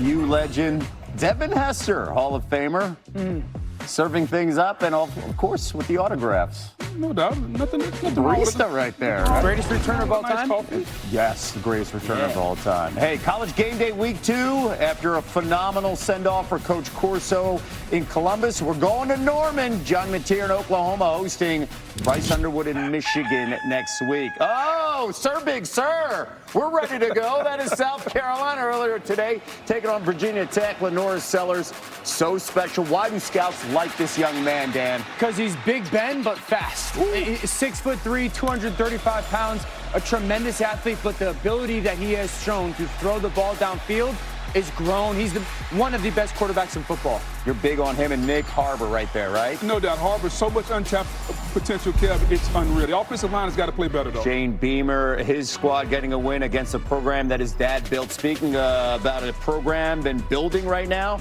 the biggest curiosity, Bill Belichick, head coach at North Carolina. What are we going to see from the Tar Heels tomorrow night on ESPN against TCU? Coco Gauff and Naomi Osaka squaring off. You can check it out on the new ESPN app. As we get ready for the second half, we heard Marcus Freeman talk about that defense, getting ready for Miami, who has the ball first. What do you need to see? If you're Marcus Freeman, they're going to play a ton of man-to-man coverage. Man-to-man coverage with no pressure, that's like a slow death. They have to get some pressure on Carson Beck. I think they got to get to Carson Beck. You know, he's had a couple times, you've heard Greg McElroy talk about it, drifting away. You have to get to Carson Beck, and I promise you, he will give you the opportunity defensively if you're Notre Dame to pick one of those passes that is kind of floated off If you do that, you got a chance to steal one. All right, the U, they get the ball. C.J. Daniels providing the fireworks in the first half. They're up 14-7 after this. You're watching the ACC on ABC from Hard Rock Stadium outside Miami, Florida. Welcome back to ABC College Football Prime Time as kickoff week presented by Modelo continues. Acrobatic catch by C.J. Daniels in his Miami debut. The second of 2 touchdown passes thrown by Carson Beck. And the U has a 14-7 lead, and they'll get the opening kickoff to start the second half. Marcello Diametti is the kickoff man this year. Keelan Marion, dangerous return man, back deep for Miami. He's not going to try it. So it'll be Miami ball with a 7-point lead to start the second half. Sean McDonough and Greg McElroy. Interesting game through the first half. It's been terrific. I mean, back and forth. Defense is making adjustments. Offense is making plays. But Carson Beck really played well, I think, in the first half of that football game. He's going against an elite secondary that has given him some different looks. But for the most part, he made great decisions. He moved in the pocket. Marcus Freeman talked about trying to create more pressure. So we'll see here in the second half if they decide to blitz him a little more to make him uncomfortable. Miami had only 2 plays in the first half that went for 20 yards or more, and they were the 2 touchdown passes. 28 to Malachi Toney and the 20-yard acrobatic snatch by C.J. Daniels. Whistles stop the play. Delay of game. Offense. 5-yard penalty. First down. I was just about to say, for an opening game, it was very well played, cleanly played. There's only 1 penalty in the first half. Now there have been 2, both against Miami. Not great there to start the second half. You're all jacked up, all fired up, scored touchdown end of half, and just a little slow and lethargic getting out of the huddle there to start this opening third quarter. There's only 1 turnover in the first half by Malachi Fields of Notre Dame. The lost fumble on his first touch as a Fighting Irish player. But the defense covered it up with help from a bad snap and a field goal try. Beck runs back across the original line of scrimmage, and here's a look at his first 30 minutes in a Canes uniform. Very decisive, but I love how he moved in the pocket and how he kept his eyes downfield. Long yardage, 3rd and 10. Slides to his left, keeps his eyes downfield, and throws a perfect ball to Malachi Toney for the touchdown. And then another great rush by Boubacar Traore inside. He's got the double move working right. He buys just a little time by drifting backwards, and C.J. Daniels makes an incredible catch. 2nd and 10. Mark Fletcher, a hard-earned 2 yards. Jared Dawson made the tackle.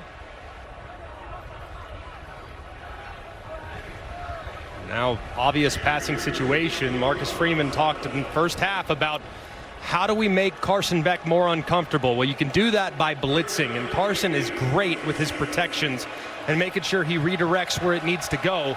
Let's see if Chris Ash decides to allow these guys up front to pin their ears back.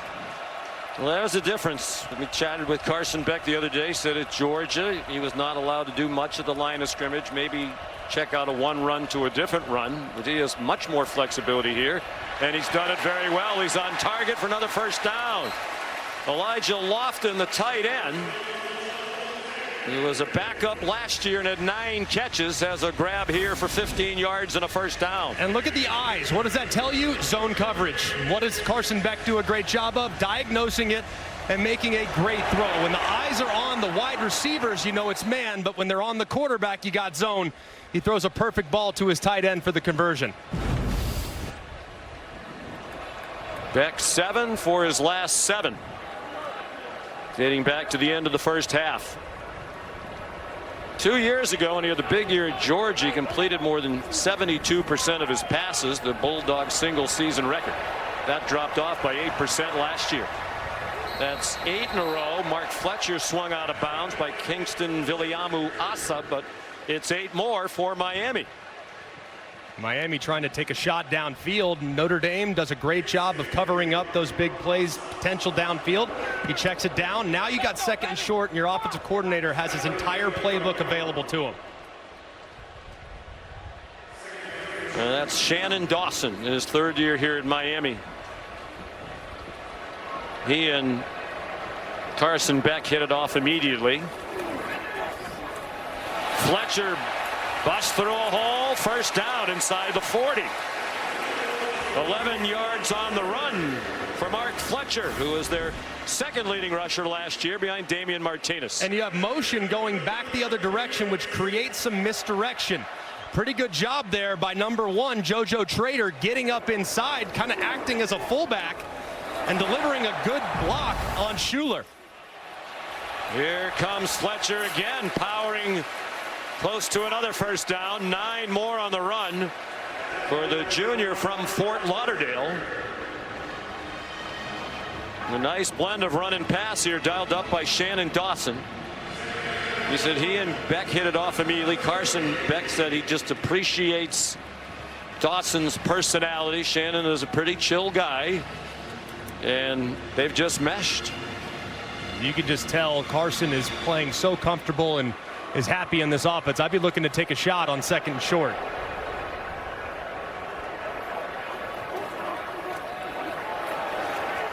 Fletcher the first down. Of course, when Carson Beck got here, he couldn't participate in spring practice. He was coming off the elbow surgery on his throwing elbow in late December. So he took the time to get in the meeting room, get to know his teammates. Couldn't throw until March. He said that really wasn't a problem. Yeah, but developing those relationships, working on the chemistry without being able to throw was massive. So when he got to throw in the summer, just 300 balls a week, was on a pitch count, he had already developed such trust and rapport. He hosted a Super Bowl party, did an amazing job this spring, really making sure his teammates came first. Marty Brown, the ball carrier. And Shannon Dawson said, they did their homework on Carson Beck. There was a lot of stuff out there in social media last year. But he had a long conversation to Dawson with Todd Monken, the former offensive coordinator at Georgia, who's now with John Harbaugh and the Baltimore Ravens. And he said Monken went on for about an hour, all with positives. He's a competitor. He's very smart. He takes coaching very well. He can make all the throws. You're going to like having him. And Dawson said everything Todd Monken said has turned out to be true. Quick pass to Joshua Moore on the 9th play of this drive, and Christian Gray was ready for it. There's also a flag down. Hard to tell if that's a flag or an orange glove.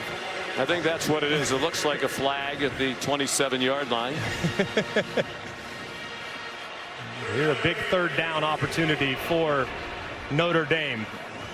Well, Miami's done a good job getting into field goal range. Carson Beck cannot take a sack here to make this field goal more complicated. The ball's got to come out like it had in the first half. They are in field goal range. Plenty of time. Malachi Toney out of bounds at the 9. He was hoping to pick up a block downfield from Marty Brown. 16 yards, and the drive continues. They've held the ball now for more than 6 minutes. And a great play call by Shannon Dawson. Notre Dame thinking they're going to run that mesh concept with 2 shallow crosses that will intersect in the middle. Instead, they show the shallow cross mesh and then boom, break it back out where Toney can find plenty of space. His 5th catch, this one for 16 yards. He has 75 receiving yards total in a TD. 1st and goal from the 9. Shamar Brown, better known as Marty, struggled down to the 5. Outstanding drive. Just picking up right where they left off. And one thing they didn't do very well down the stretch in the first half was run the ball with some efficiency. Notre Dame really opted to take away the run as the game went along, which opened up the pass. Now they've opted to take away some of the pass, and the run is coming to life. All C.J. Carr can do is watch. They've taken up almost half of the clock here in the 3rd quarter. Brown down to the goal line. They're trying to push him across. Fans think he has scored. The officials haven't raised their arms yet.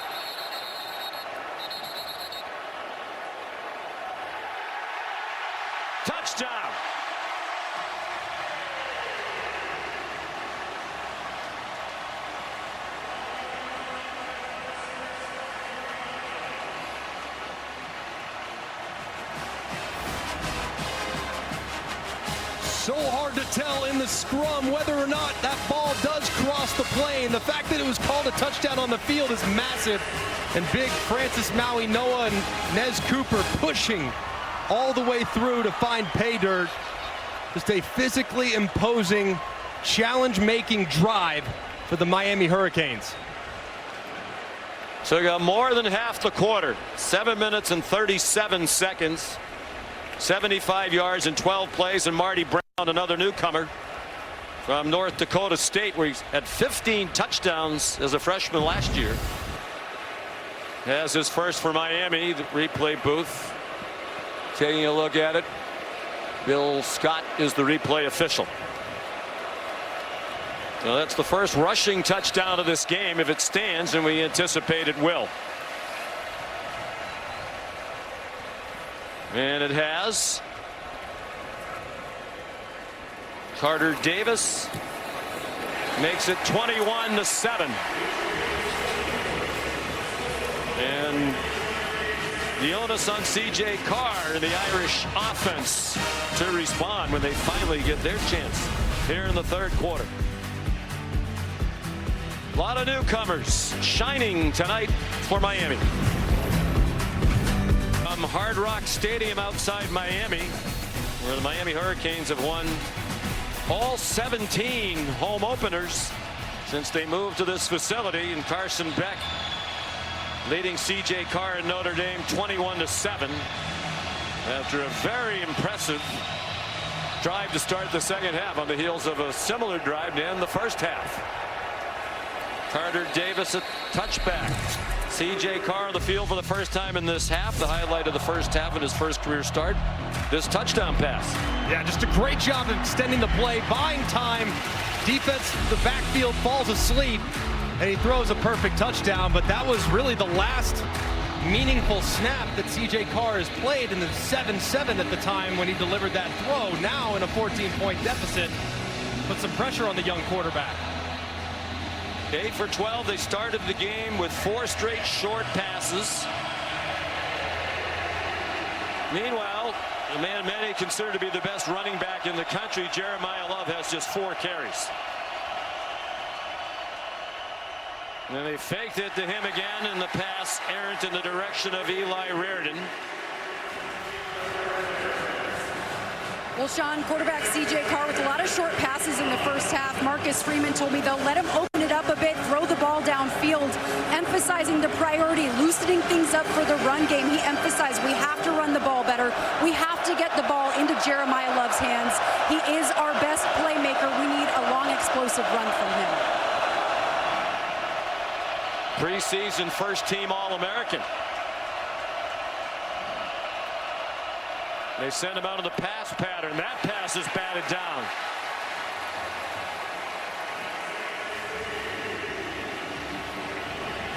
David Blade Jr. knocked it down. They really cannot afford a quick 3 and out here with as much as the defense has been on the field. The last 2 Miami touchdown drives took 22 plays. The only Notre Dame play in between was the kneel down at the end of the half. Almost 13 straight minutes with the ball for Miami.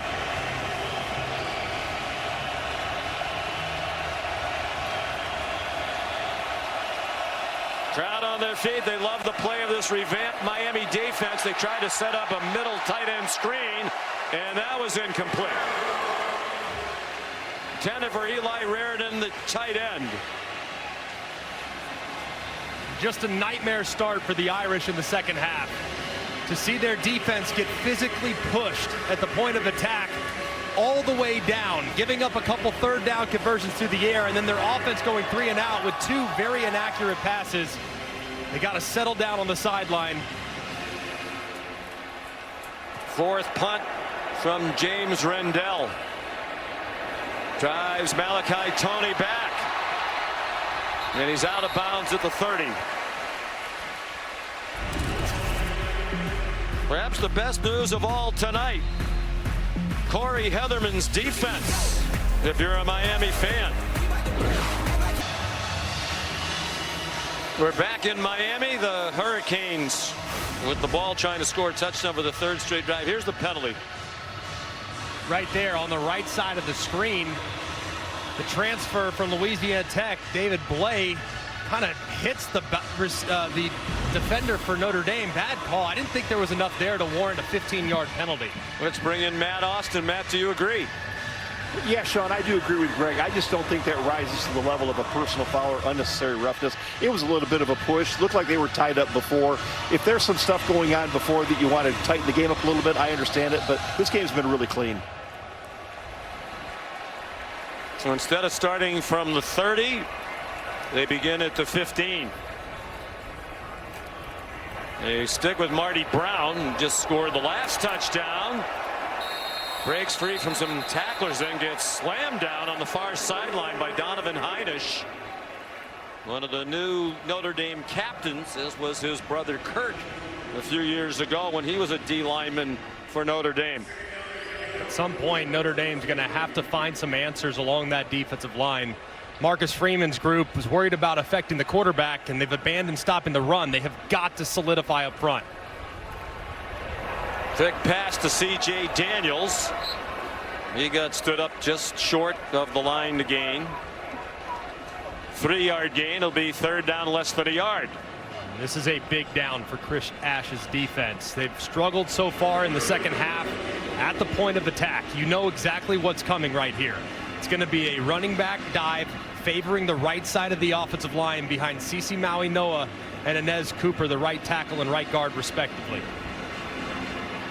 Miami starting to dominate the time of possession with these 2 long touchdown drives, the last 2 possessions.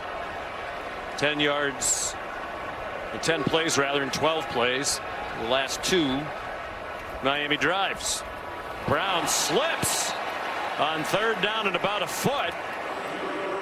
Lost yardage on the play, and Markel Bell, the left tackle, is slow to get up.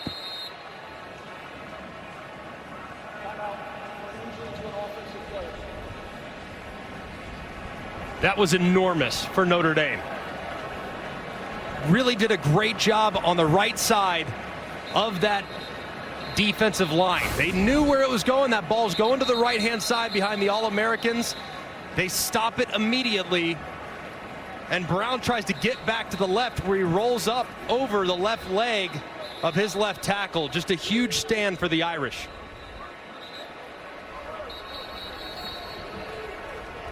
He slipped first, and then he rolled up onto the back of Bell. If they have a concern on the offensive line, it would be Markel Bell, the left tackle. He's been pretty good. Has had his hands full a couple times with the edge rushers, but in the run game, that's where he's excellent. So a big stop for Notre Dame with help on the slip, obviously. Dylan Joyce, a tumbling punt. And takes a bad bounce for Miami. It is downed at the 36. Winds up as a 41-yard punt. 5:11 to go, third quarter here in South Florida. The home team up by 14. This season, Lou Holtz knows what it's like to coach college and pro. Tremendous excitement in Chapel Hill. Belichick, after 333 career wins in the NFL, is now a head coach in college at age 73. Jordan Faison on a critical possession now for Notre Dame. 5 minutes to go in the third quarter, down by 14, and everything going against them. That's a 5-yard pickup. They absolutely need to get the ball to Jeremiah Love. Hand it to him off tackle. You had some success with that in the second quarter. Get to that play and get him some touches. It's all throws here in the second half for C.J. Carr. Reardon the catch. He has a first down. It's enough to make you wonder if there's something wrong with Jeremiah Love. He was banged up at the end of last year on a bad knee that limited his carries and his productivity. But all signs were he was completely healthy. There's enough time you can still run the ball. They fake it to him. Reardon dropped the ball. Even on these short passes now, they're having trouble completing. Yeah, and so much of what Jeremiah Love's responsibility tonight has been as a decoy. And I get that, at least early in the game, but at some point, you got to feature your best player. Jadarian Price had some success there in the second quarter. Now it's Love's turn to run some of those plays off tackle that gave Miami some fits. 6 second-half plays, all of them passes for Notre Dame. Jeremiah Love has 4 carries. It's C.J. Carr carrying the ball effectively for a first down to the Miami 40. 13-yard pickup. And a good job. You'll see man coverage, which means C.J. Carr's got a lot of freedom to take off. He does, and finds some space in the open field. He brings them quickly to the line. And now looks to the sideline for some guidance.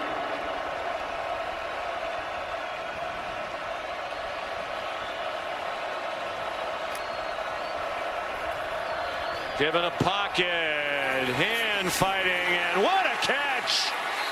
Malachi Fields beat O.J. Frederick in a one-on-one battle. A 27-yard gain.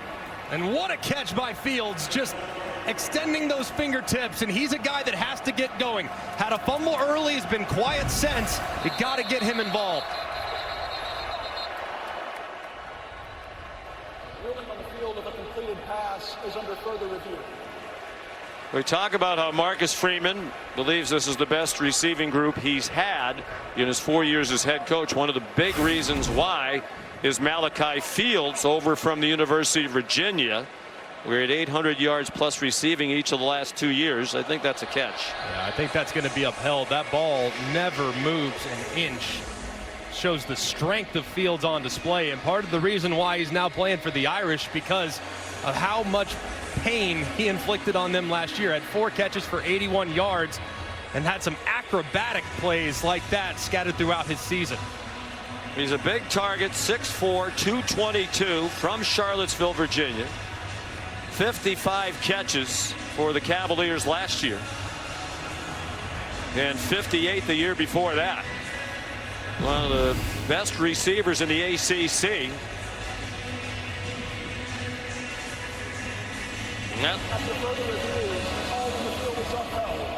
Yep, looked like a catch, and it is. So after a rough start, his first touch as a member of the Fighting Irish was a catch and then a fumble. This is more what they were expecting from Malachi Fields. C.J. Carr's got to love it as his family looks on. Mom Tammy, brother Tommy, Tammy's right, the left on your screen. Tommy's a high school senior at Saline High School in Michigan, where C.J. played. Tommy's already committed to be the quarterback in Miami of Ohio. They're at the 14 in dire need of a touchdown with 3 minutes to go in the third quarter. Down by 14. Love out of the witness protection program. Flag down. Love walked the sideline, got close to the end zone. But there's a flag thrown. Back at the line of scrimmage.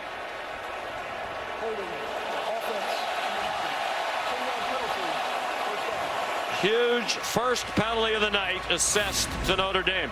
And you'll see it's actually the left tackle, Anthony Knapp, who's had his hands full tonight with the outstanding defensive end, Ruben Bain, just grabs that jersey a little bit too long as Love breaks to the outside. I think you got the right guy. There's the hold. Raridan, the hold on Keontae Scott. Definitely looked like bad timing for their first flag of the night. They're back at the 24-yard line. 1st and 20.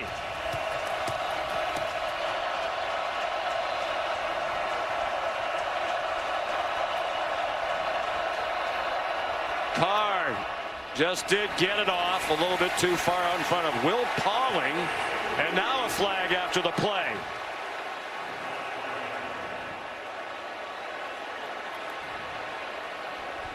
Perhaps for a defensive holding penalty.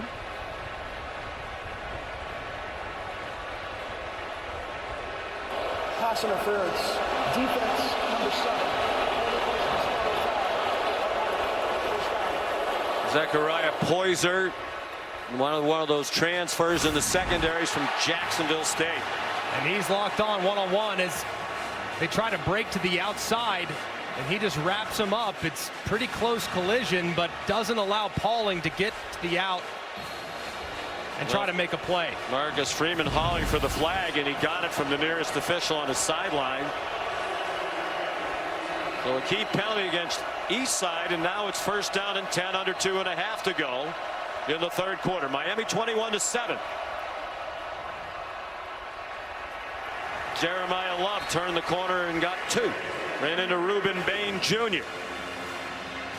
That's the run play that we've been clamoring for. That edge run, just get Miami going a little bit horizontally. They played it well there. But here in the red zone, when the field condenses, you want to look in the direction of guys with length. That guy in this case is Malachi Field. Just made a great play to get you down here. If you get a chance to take advantage in one-on-one, that's where I'm looking from C.J. Carr.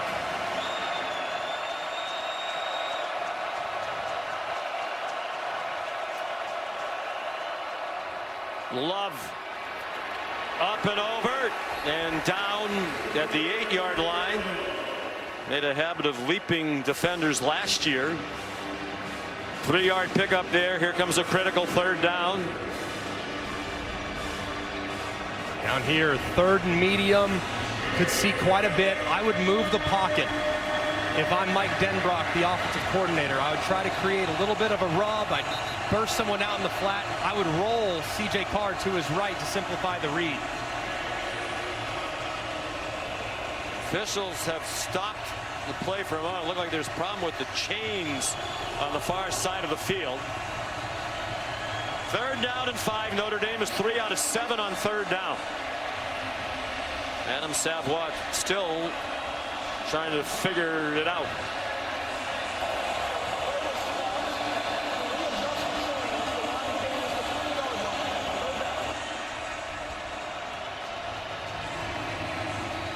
And the clock runs now.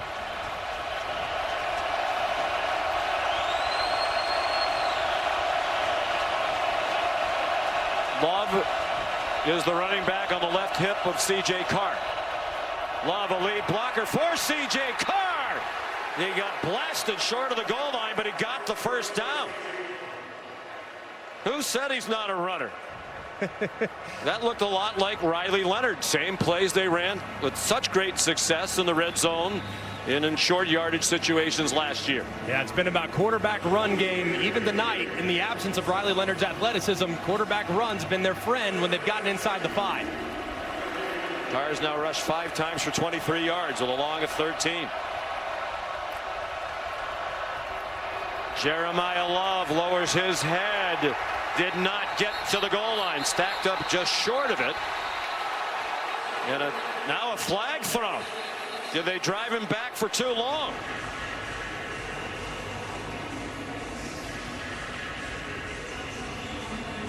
Couple of flags thrown at the end of that play. Love got just shy of the goal line. They drove him all the way back near the 10-yard line. Personal foul, unnecessary roughness. Defense number 23.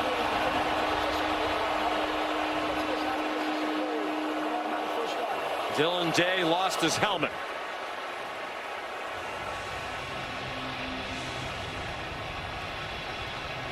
And another break for Notre Dame. It stopped the clock as it looked like the quarter might expire. That's a tough situation. There's the helmet coming off Dylan Day.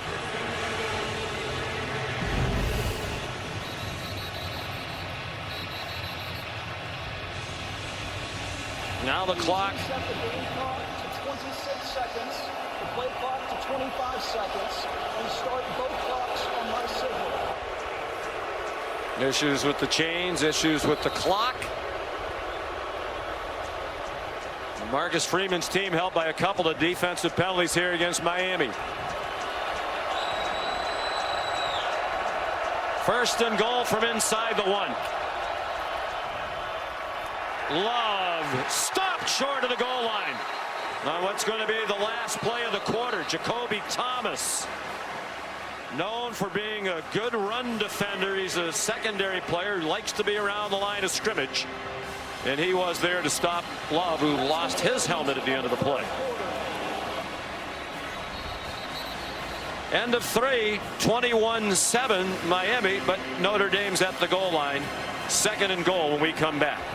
ESPN's presentation of college football on ABC. We'll return after this message and a word from our ABC stations.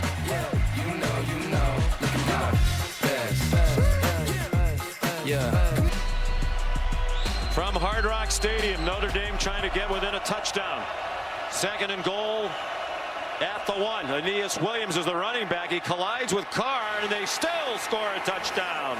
Jordan Faison. Tammy Carr watches her son throw his 2nd touchdown pass of his college career, both tonight in his first career start. And what a drive that they absolutely had to have.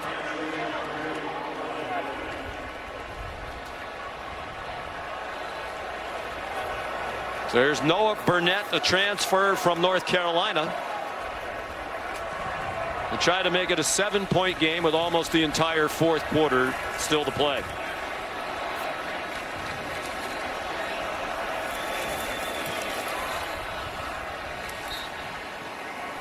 This is a good call by Mike Denbrock. Miami had really been selling out by pinching and crashing those edge defenders.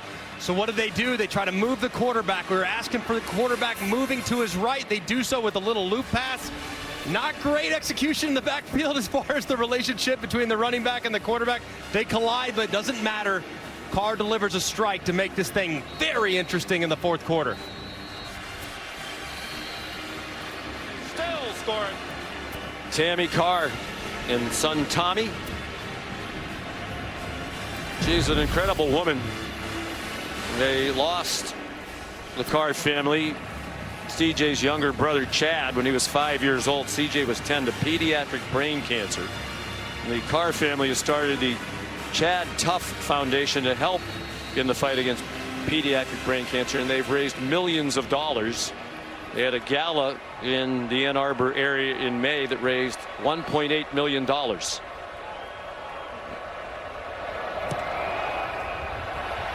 And there's a touchback by Diametti. You know, when we talked to C.J. Carr, all the build up to his first college start, the quarterback at Notre Dame, the pressure, he said, when you've been through what our family's been through, this isn't pressure. And he has the tattooed Chad with the cross on his right wrist.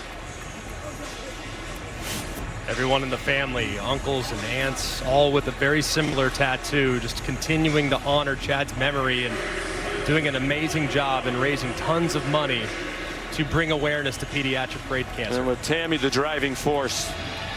Talked to Mike Tirico, who emceed that gala. He said she's an amazing woman and trying so hard to help other families not go through what the Carrs went through. Mark Fletcher did well to hang on to the ball as they were trying to pull away the ball from him. Jason Onye and Jalen Stroman made the tackle, but it's 6 yards on first down for the Hurricanes. And the right side of this offensive line just continuing to tee off. And Notre Dame was a little concerned about fatigue in this hot, humid weather of South Florida. Will it set in here as the game goes along?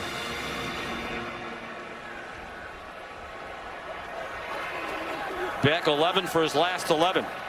Flag thrown as he lofts one. Tony trying to run under it. Miami fans and sideline want to call on the end of that play against Devontae Smith. They don't get the flag in the secondary. There is a flag thrown in the offensive line pit. Holding. Offense, number 73. 2-minute penalty. Second down. Inez Cooper called for the hold. So the penalty starting to pile up after there was one penalty total in the first half. Watch Inez Cooper as he engages and with that right arm kind of grabs. Looks like Onye, but it almost looked like Onye got tripped up a little bit in the backfield. And was there a call that needed to be made in the secondary? Yes. Didn't look like a crazy amount late, but early it did look like there was a bit of a hold. It looked like a lot late to me too. He spun him around as the ball was coming there.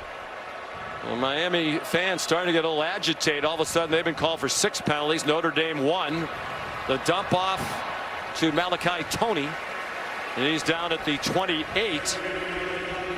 But Notre Dame, after scoring on its last possession, with a big 3rd down on defense.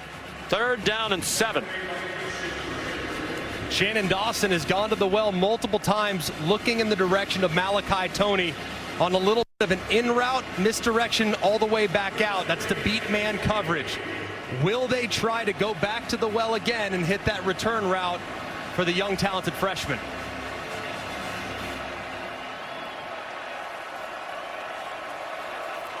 Receivers spread the field as Carson Beck goes out of the gun.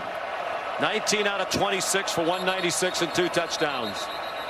And a timeout called by Miami just prior to the snap. Prior to the snap, timeout. Miami, their first. Timeout on the field. With 13:27 to go, a one-score game in the renewal of this great college football. That's the last time Notre Dame played here. It was their last win of last season. The college football playoff semifinal against Penn State when they won on a last-second field goal by Mitch Jeter. Defending a huge 3rd down and 7. Miami up by a touchdown with 13.5 to go. Carson Beck was given a pocket, but he took too long, and they take him down.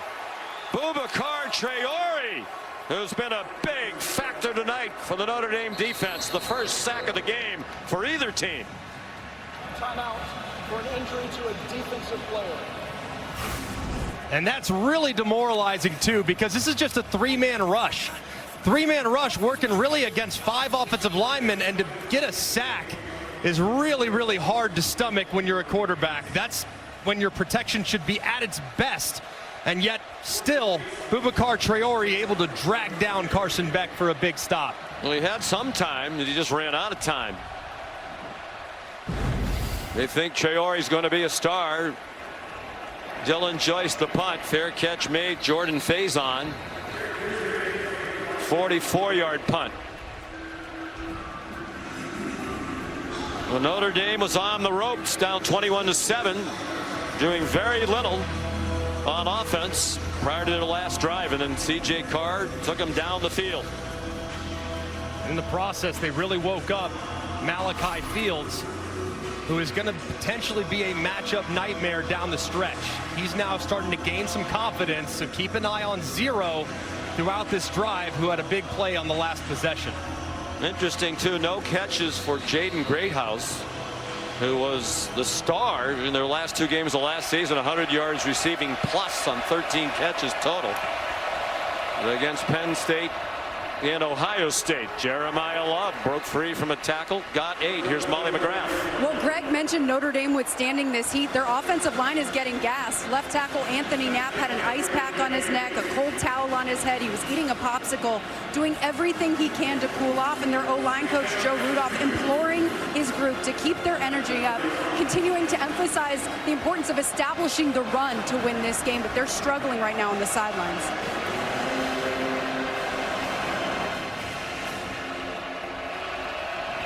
Second and 2.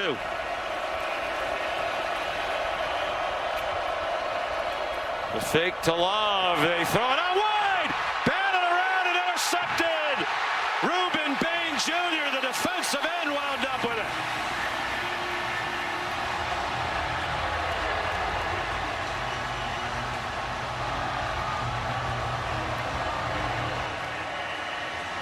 Notre Dame has run that play so many times, and Miami was all over it that time. Damari Brown knocked it up in the air, and Bain has the interception and a 15-yard return. When you chase the ball, good things happen, and that's exactly what happened for Ruben Bain. Gets tipped up in the air a couple times into the awaiting arms of the All-American defensive end. It's great hustle to get out there and try to make a play, as you can see it from the Progressive Pylon cam. Yeah, and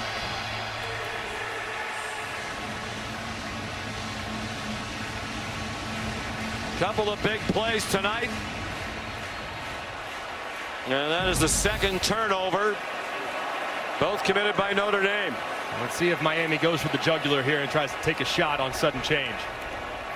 At the very least, they're in field goal range to make it a 2-score game again. An enormous turnover. Fletcher got popped by Adon Schuler, stayed on his feet, got finished off by Drake Bowen. Not accustomed to seeing Notre Dame make mistakes. They last year in their playoff run were so outstanding. You look at the turnovers forced and how well they protected the ball, and now tonight off to a bad start at the C.J. Carr era with turnovers. -2 plus 18 last year. They led the country in takeaways on defense last year with 33. Haven't had one tonight.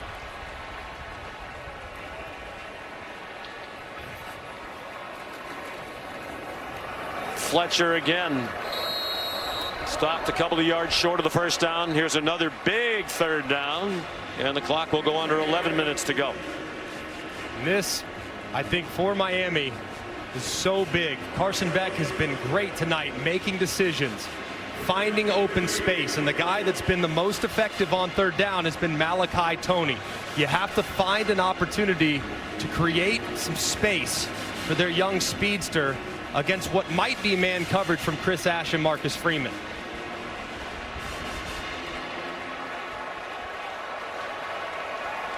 Four out of 10 on third down. Last two possessions, 3 and outs for Miami after those impressive touchdown runs. They keep it on the ground, not wanting to risk a turnover in field goal range. Some of the crowd doesn't like that call. Kick it, says Mario Cristobal. Now they have an unsettled kicking situation. They brought in 2 transfers. Bert Auburn, for a long time, had a terrific career in Texas. He faltered last year. Carter Davis, who won the job in training camp, despite 4 for 11 at FAU. First field goal try of the night was an errant snap. All the extra points have been fine. This is for 38 for Davis.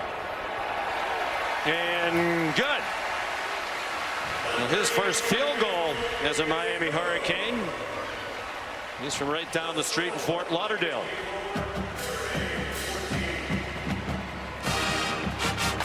The defense from the U gave up 31 points per game in the last 7 last season. Much improved in the opener this time around in the big play by Bain.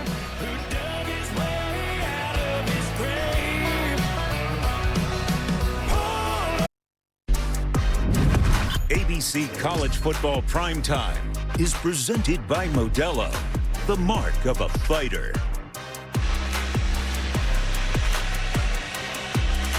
Big takeaway by the Miami defense. Leads to a critical 3 points and a 10-point lead for the U with 9:42 to go here at Hard Rock Stadium.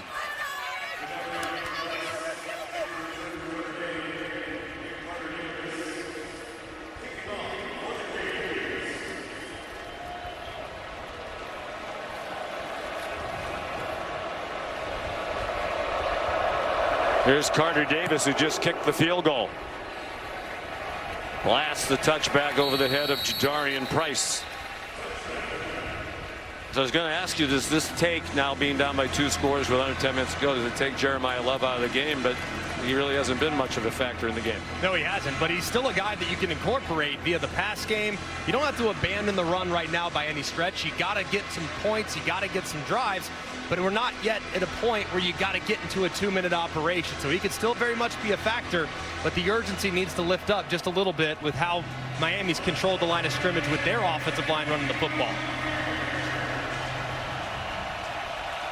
Love 9 carries for 27 yards. CJ Carr 12 for 21 passing, but just 92 yards. And the 2 touchdowns. Just through the interception on that ricochet.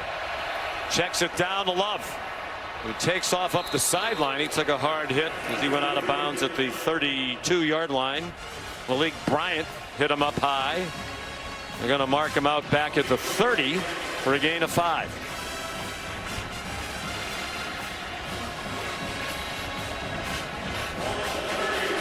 What a debut for Corey Heatherman.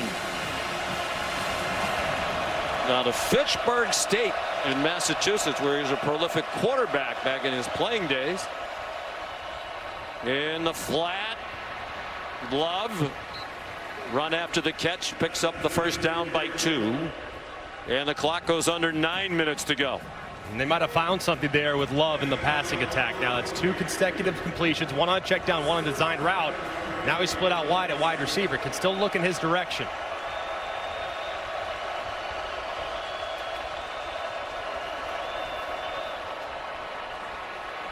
Eli Raridan, a 9-yard gain. I think the encouraging thing for that Miami defense is you don't see the communication issues and the bus that really derailed their season at the end of last year. And it feels like the tackling has been significantly improved in the back end as well. Jacoby Thomas is the injured player.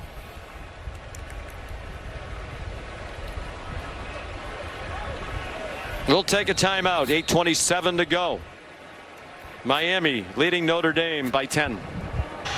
Well, this defensive performance tonight for Miami has to be encouraging for the Hurricanes and their fans. They were 9-0 last year, and then the defense came apart. 1-3 to finish the season. Gave up 42 in the regular season finale at Syracuse after they blew a 21-0 lead. If they had won that game, they would have played for the ACC title.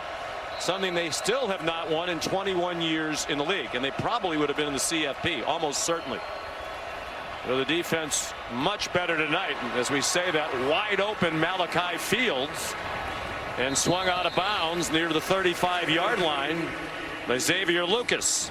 And so far, these last couple plays, this Miami defense has played very passive, playing very conservatively, very soft coverage, allowing the underneaths.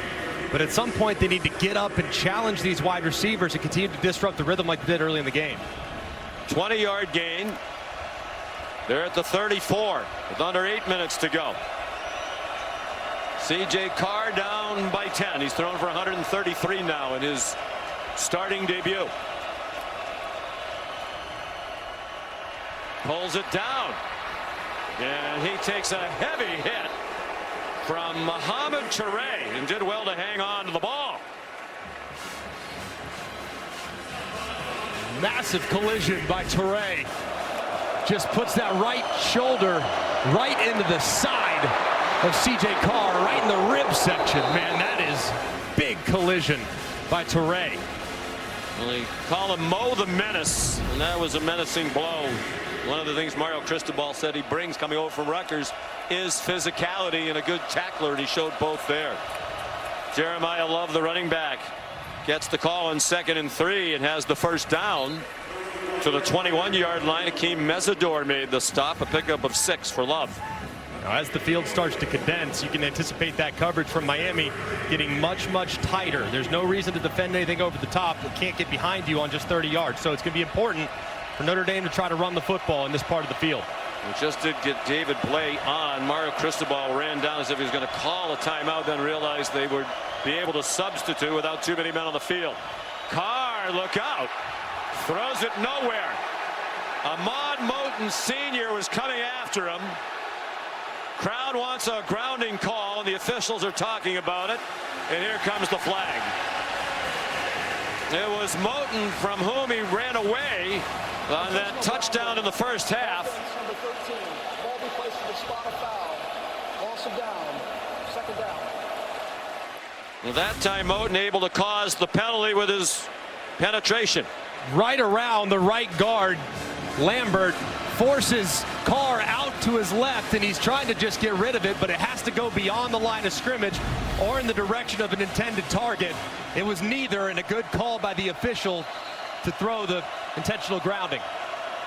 Loss of 11, under 6.5 to go. Carr given more time this time. Flag down.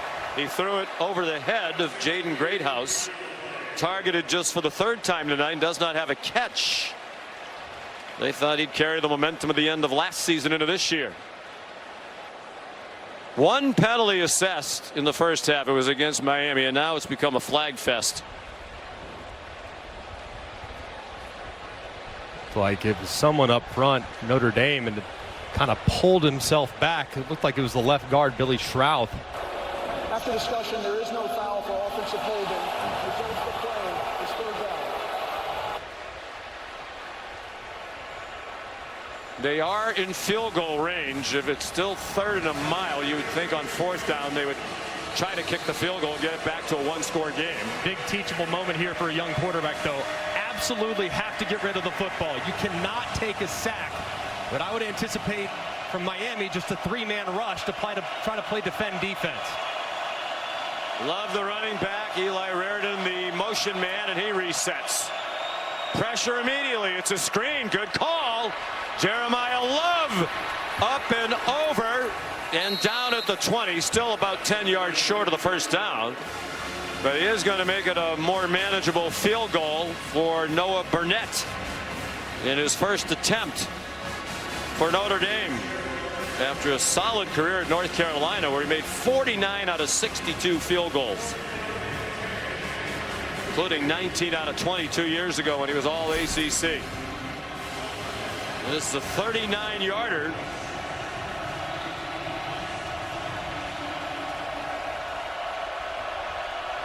From the right hash mark, Tyler Buckner is the holder, returning holder for the Irish. And that is right down the middle.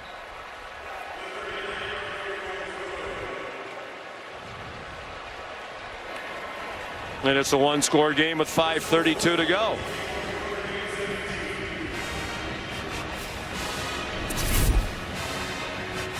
Here's a look at tonight's college football rankings, brought to you by Verbo. Already 3 losses in the top 8. There's going to be another loss in the top 10 here tonight, because either Notre Dame or Miami is going to lose. But that's what happens when you have a lot of these teams playing each other. What stands out to you most so far? Well, I think what we saw from Ohio State defensively, so many stars lost off a national championship winning team last year. To go out and play the way they played defensively was remarkable. The big question I have with the top 10, though, is how far does Texas fall? How far does Clemson fall, and where does Alabama fall to?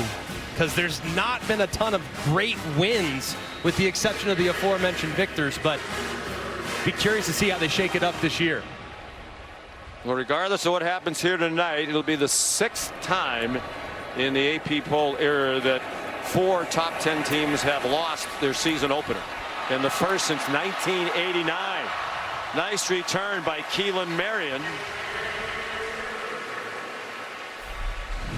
Carson Beck looks like the 2023 version of himself tonight. Has been very decisive. Knows exactly what Notre Dame is trying to do defensively. Knows he has man. He's got his best man route runner in Malachi Toney on a double move inside out return. Does it again right there. Accurate throw. Gets it out of his hands quickly.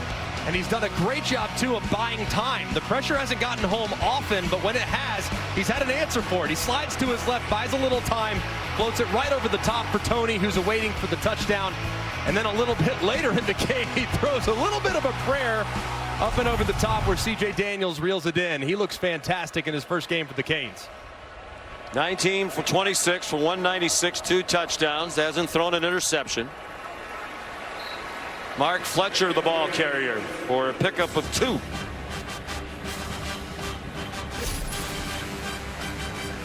$12 in a row after the 50% start through the first 14 throws as a Cane. He's been very patient, too. He hasn't tried to force anything downfield for the most part in the second half. He's just taken what the defense has given him, and it's resulted in a very efficient night for Carson Beck.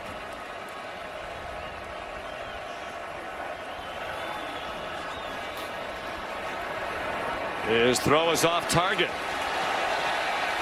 Crowd thought Toney got hit late after the play. Luke Talich was there. 3rd down and 8. That completion streak ends, and a big play call here for Shannon Dawson. A 3 and out here breathes even more life into the Fighting Irish.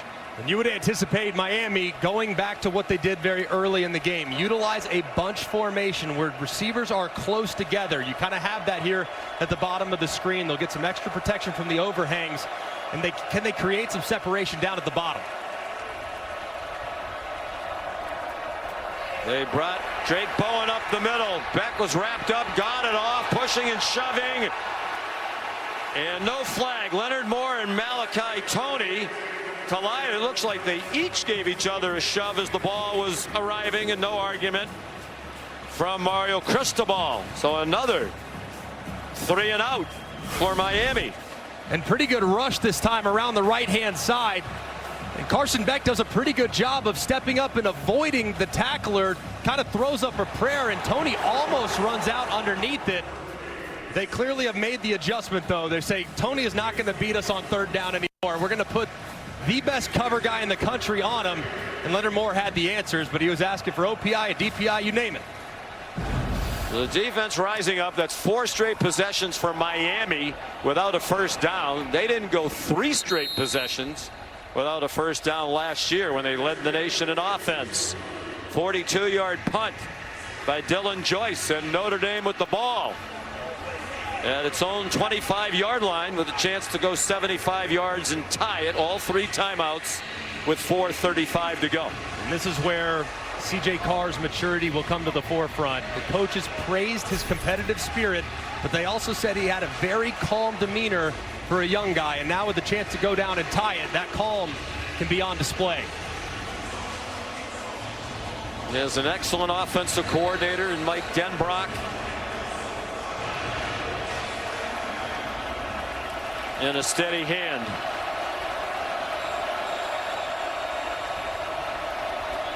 Love is the running back. He goes out in the pass pattern. He was open. Carden throw it to him. Wide open is Raritan behind the defense and run down inside the 15-yard line. All of a sudden it's shades of last year for the Miami defense. A total bust and a 64-yard gain. And this is just a huge mistake from Notre. He's trying to kind of hit and collision Raritan, but he loses him. And this is the first real bust we've seen from Miami's defense all night. It results in a big play. And what a time to have it happen. Raritan, who had trouble catching the ball earlier, was wide open and caught it. Carr weaves down to the 7-yard line. Popo Aguirre there to make the stop. He has taken some hits tonight, C.J. Carr. He has, and kind of just lowering his head, not realizing that defender was coming inside out. You hate to see somebody lower their head like that, too. You can really get hurt. That was painful, no doubt about it. He'll feel that one tomorrow. 2nd and goal, under 3.5 to go. Carr, designed quarterback draw! Touchdown! Is that still Riley Leonard wearing the number 13? No, it's Tammy Carr's son.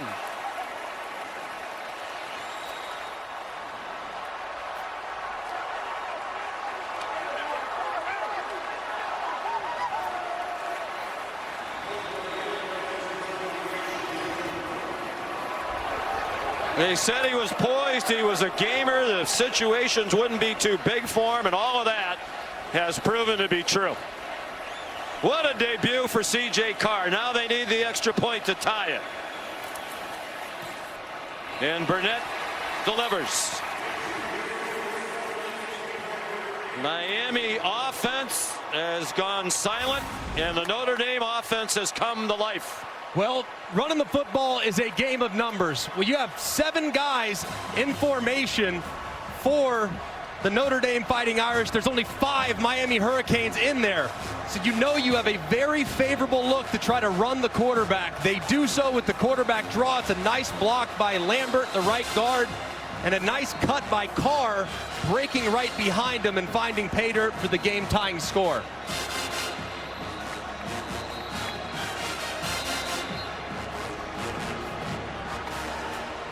Tammy Carr, she's been around football her whole life.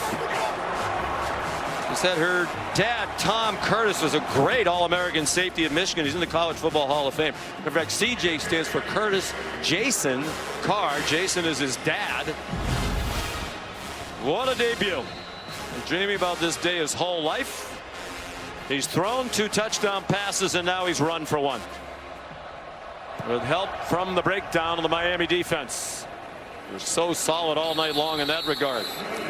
Diamete kicks another touchback. 3:21 to go. They have gotten a little conservative with the play calling with the lead. Now they have to find a way to ratchet it back up. Yes, and they've done a great job defensively, has Notre Dame, adjusting and moving their personnel. The biggest weapon that Miami's had so far tonight is Malachi Toney. They've taken their best cover guy, and he's now following him around the field. So will that continue in what might be the game-defining drive? Chris Ash's defense has risen up when they've needed to.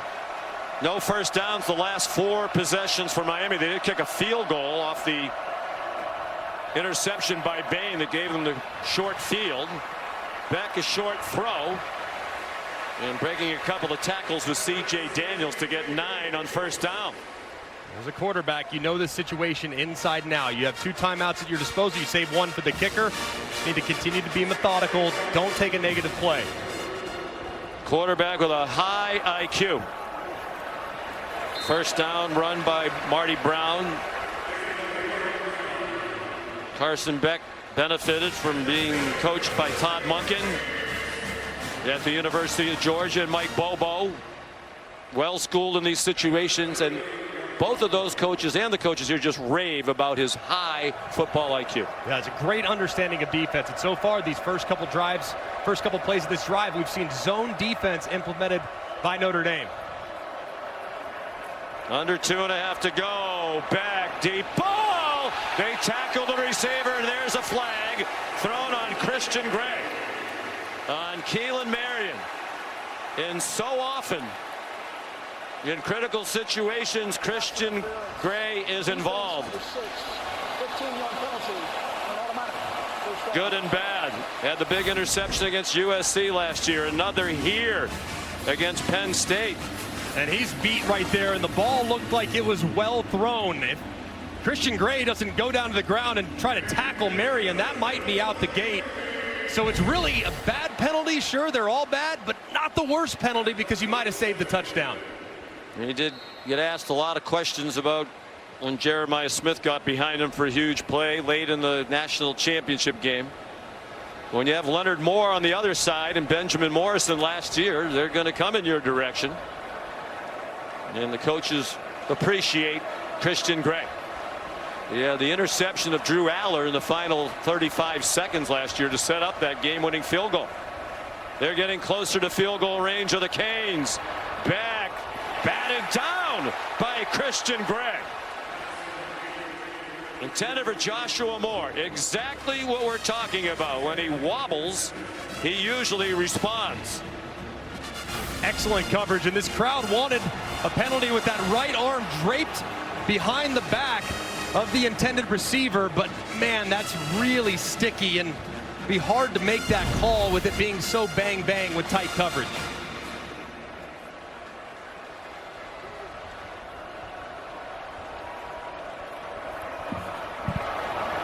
On 2nd and 10, Marty Brown stood up. Good tackle by Tay Johnson, a freshman who's in there at crunch time out of Fort Wayne, Indiana. We're at the 2-minute stoppage. They're not yet in field goal range, but they're very close. A big 3rd down and 2 in a tie game when we come back.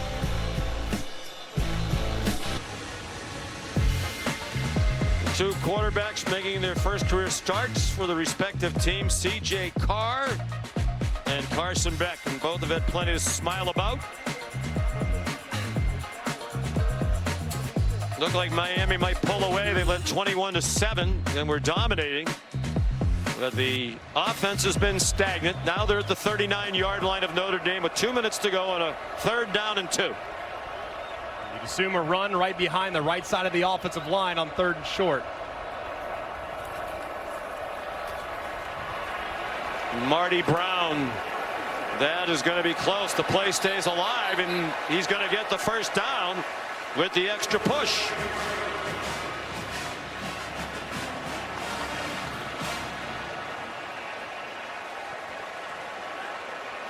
Great second effort there by Marty Brown with some help from Francis Maui Noah, the best right tackle in college football, number 61. Kind of stopped up, but watch Maui Noah come in and start to push that pile, and look how it moves. Just great determination there from Miami. Maui Noah 6'6", 315, preseason All-American. They are in field goal range now for either of the two kickers. And they're going to make it a shorter try if it comes down to that on that run. Marty Brown down to the 31. Carter Davis won the kicking battle with fellow transfer Bert Auburn in the preseason. His long is 51. That was last year for FAU against Wagner. A little different circumstances tonight on national TV against Notre Dame. They're already right now, like you referenced, inside of his career long. The ball sitting at the 31-yard line, so around 48 right now. I wouldn't anticipate anything crazy, and Notre Dame will start to use those timeouts to preserve a little clock. I think they'll probably just run it, and just continue to try to pound away and lean on that right side of the offensive line.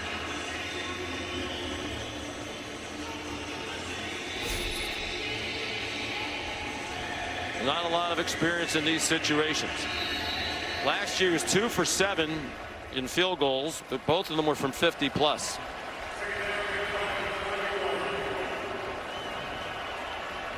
Notre Dame has continued to come up with a big stop when they needed it. They covered up the interception thrown by Carr, and they stopped Marty Brown for no gain. Will Notre Dame use its second timeout? Yes, Marcus Freeman will. Notre Dame, their second, 30 seconds. Miami scored late in the first half to take the lead. They took the opening drive of the second half, used up more than half of the third quarter clock, and scored a touchdown.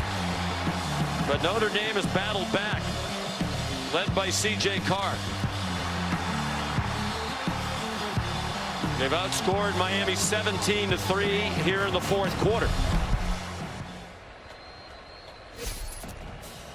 Early in the game, after the first Notre Dame turnover, a fumble lost by Malachi Fields, Miami fumbled the snap on their first field goal attempt of the year. Notre Dame's turned it over twice, but Miami got just those 3 points on the second interception, or the second turnover. The first interception, the only interception thrown by Carr.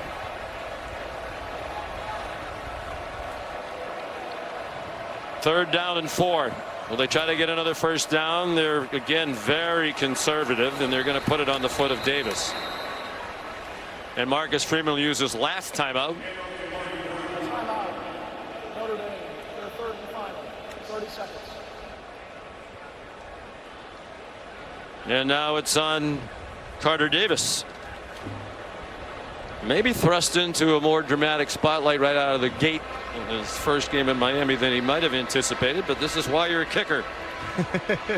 You want to have this opportunity and deliver.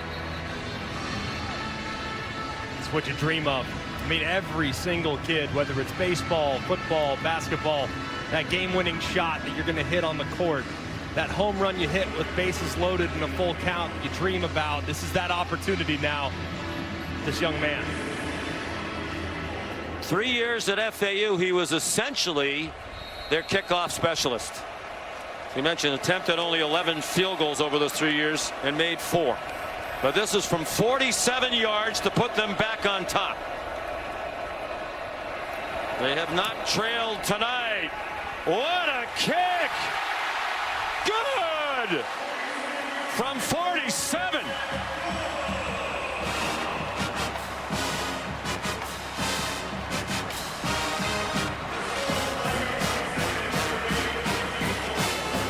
A Fort Lauderdale native spent his whole career right down the street, and you couldn't hit that one any better than he hit that one. That thing might have been good from 65. He hit that with such adrenaline, way up top on the upright. Just a tremendous strike, showcasing some poise here in another edition of a tremendous rivalry game.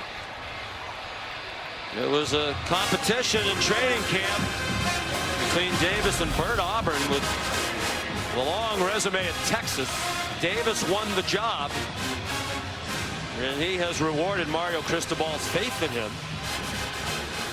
Wasn't his fault they didn't get the first field goal off on the bad snap. But time for Notre Dame. They had some drama here the last time they played in this facility in their last win last year in the semifinal, the college football playoff in the Orange Bowl. They won the game on a Mitch Jeter field goal.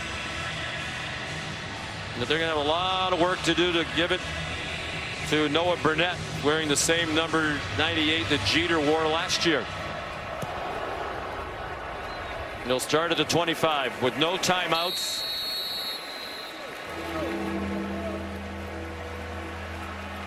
Big thing for C.J. Carr here on the most pivotal drive of his young career. He's got to get the drive started. You know you have no timeouts. You know your kicker, they feel good about him inside of 50, so you got to get to around the 33-yard line. Get the drive started. Can't take a sack and favor the sideline. The sideline is your friend. You can anticipate Miami playing a little soft until they get to about midfield. Noah Burnett's long during his career at North Carolina was 52. That was the opening game last year at Minnesota when he made a late game-winning 52-yarder to win it, his 4th field goal of the night. Off the hands of Raridan, who had the big 65-yard play last time, but he's also had a couple clang off his hands. And that was very nearly interception off the ricochet. Yeah, ball just a little high from C.J. Carr, even for the big intended target of Raridan, but one he should probably reel in.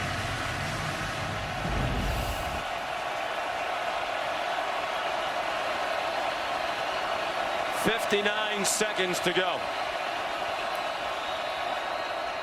Carr under duress, middle screen. Raridan hangs on. Raridan, good run after the catch. They'll get the stoppage for the first down to the 37 after a 12-yard pickup. That's a good call to kind of take some of the pressure off the offensive line. Keep an eye on number 4, Ruben Bain. He's had a whale of a game harassing C.J. Carr and even having an interception. So keep an eye on him up top. Carr under pressure, throws it as he was being sacked. Akeem Messidor was there for Miami. They're going to rule that an incomplete pass, and Carr is very fortunate that's the case. The officials are talking about it. And if you watch Bain, I mean, he gives a great right tackle, turns him around. Messidor gets there first, but both ends collide on Carr, who very fortunately is able to somehow get rid of it as you see him push it forward. He did. He threw the ball before he was down on the ground, it seemed. Let's bring in Matt Austin. What do you think, Matt, as the officials are still talking about this? Well, I think it's definitely a pass, but is there a receiver in the area? He's definitely in the pocket, so it doesn't matter where the ball lands. If there's nobody near it, that's grounding. And they have just thrown the flag.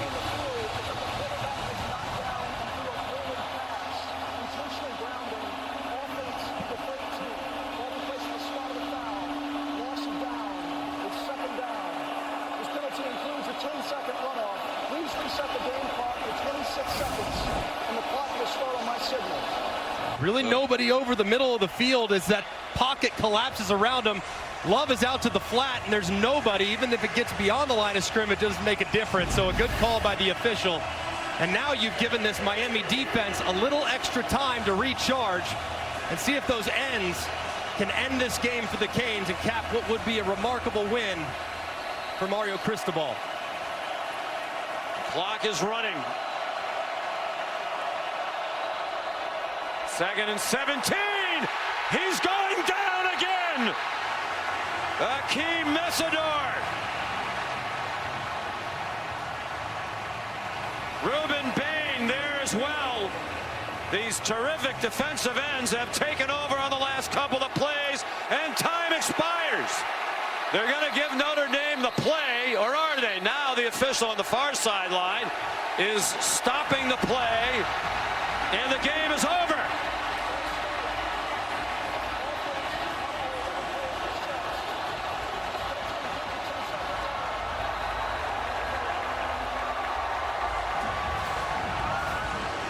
C.J. Carr fought valiantly, but in the end, it was Carson Beck in Miami that wins 27-24. And the defense, after the one bust that was reminiscent of a year ago, dominated that final series. Their first win against the top 10 opponent since 2017. That was also against Notre Dame in a top 10 matchup. Promise of good things to come for C.J. Carr and the Irish, but this night belongs to the Miami Hurricanes, who've won 18 straight season openers now at Hard Rock Stadium, home openers. And a signature win for Mario Cristobal.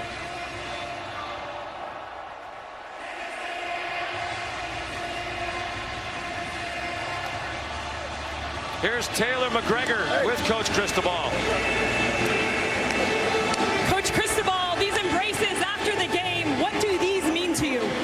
This, I mean, come on, look around. I mean, I played in this rivalry. Look at Michael Irvin, Devin Hester, Andre Johnson, all the ones that made this rivalry what it was.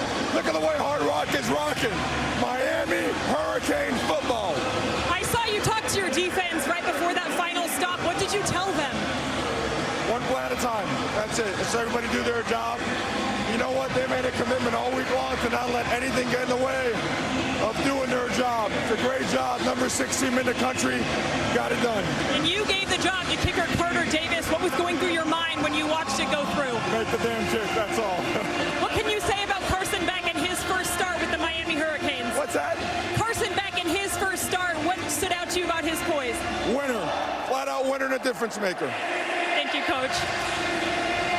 Here's Molly McGrath with Carson Beck. Carson, I just saw a lot of emotion out of you celebrating this win. Where is that coming from? Oh, man, shit. I mean, the past 8 months has been so hard. And I'm just so blessed to be out here to have an opportunity to play again. Man, I love these guys. I'm so proud of the way we played. We played so hard. In the face of adversity, we got it done when we needed to. Oh, man, I'm just so blessed and so thankful to have an opportunity to play this game I love. You said that this team taught you to love football again. How does this group, this offense, bring out the best in you? Man, everyone just loves to compete. It's a real family. It's a real brotherhood. Oh, my gosh. I'm sorry. There's so many emotions. I'm so thankful for the guys that I have around me. I'm so thankful for the way that they work day in and day out. I mean, early mornings, late nights, it doesn't matter. And then we come out here and we execute when it's time, when it matters. So. Your defense stepping up big, forcing turnovers. Carter Davis with that 47-yard field goal to win it. How complete is this team? Man, super complete, but obviously we have a lot to work on. You know, it's week 1. I mean, gosh, you got to give credit to them. They're a great team. They have a great defense. They played their butt off today. First starting quarterback. CJ Carr came out there, played a hell of a game and competed for them. They're going to have a great season and go win a lot of games. So I'm excited that we're able to pull out with a dub, man, and, we'll go celebrate this one. Carson, congrats on your first win as a Miami Hurricane. Absolutely. Thank you so much. Sean. Well, Carson Beck, we visited with him during the week.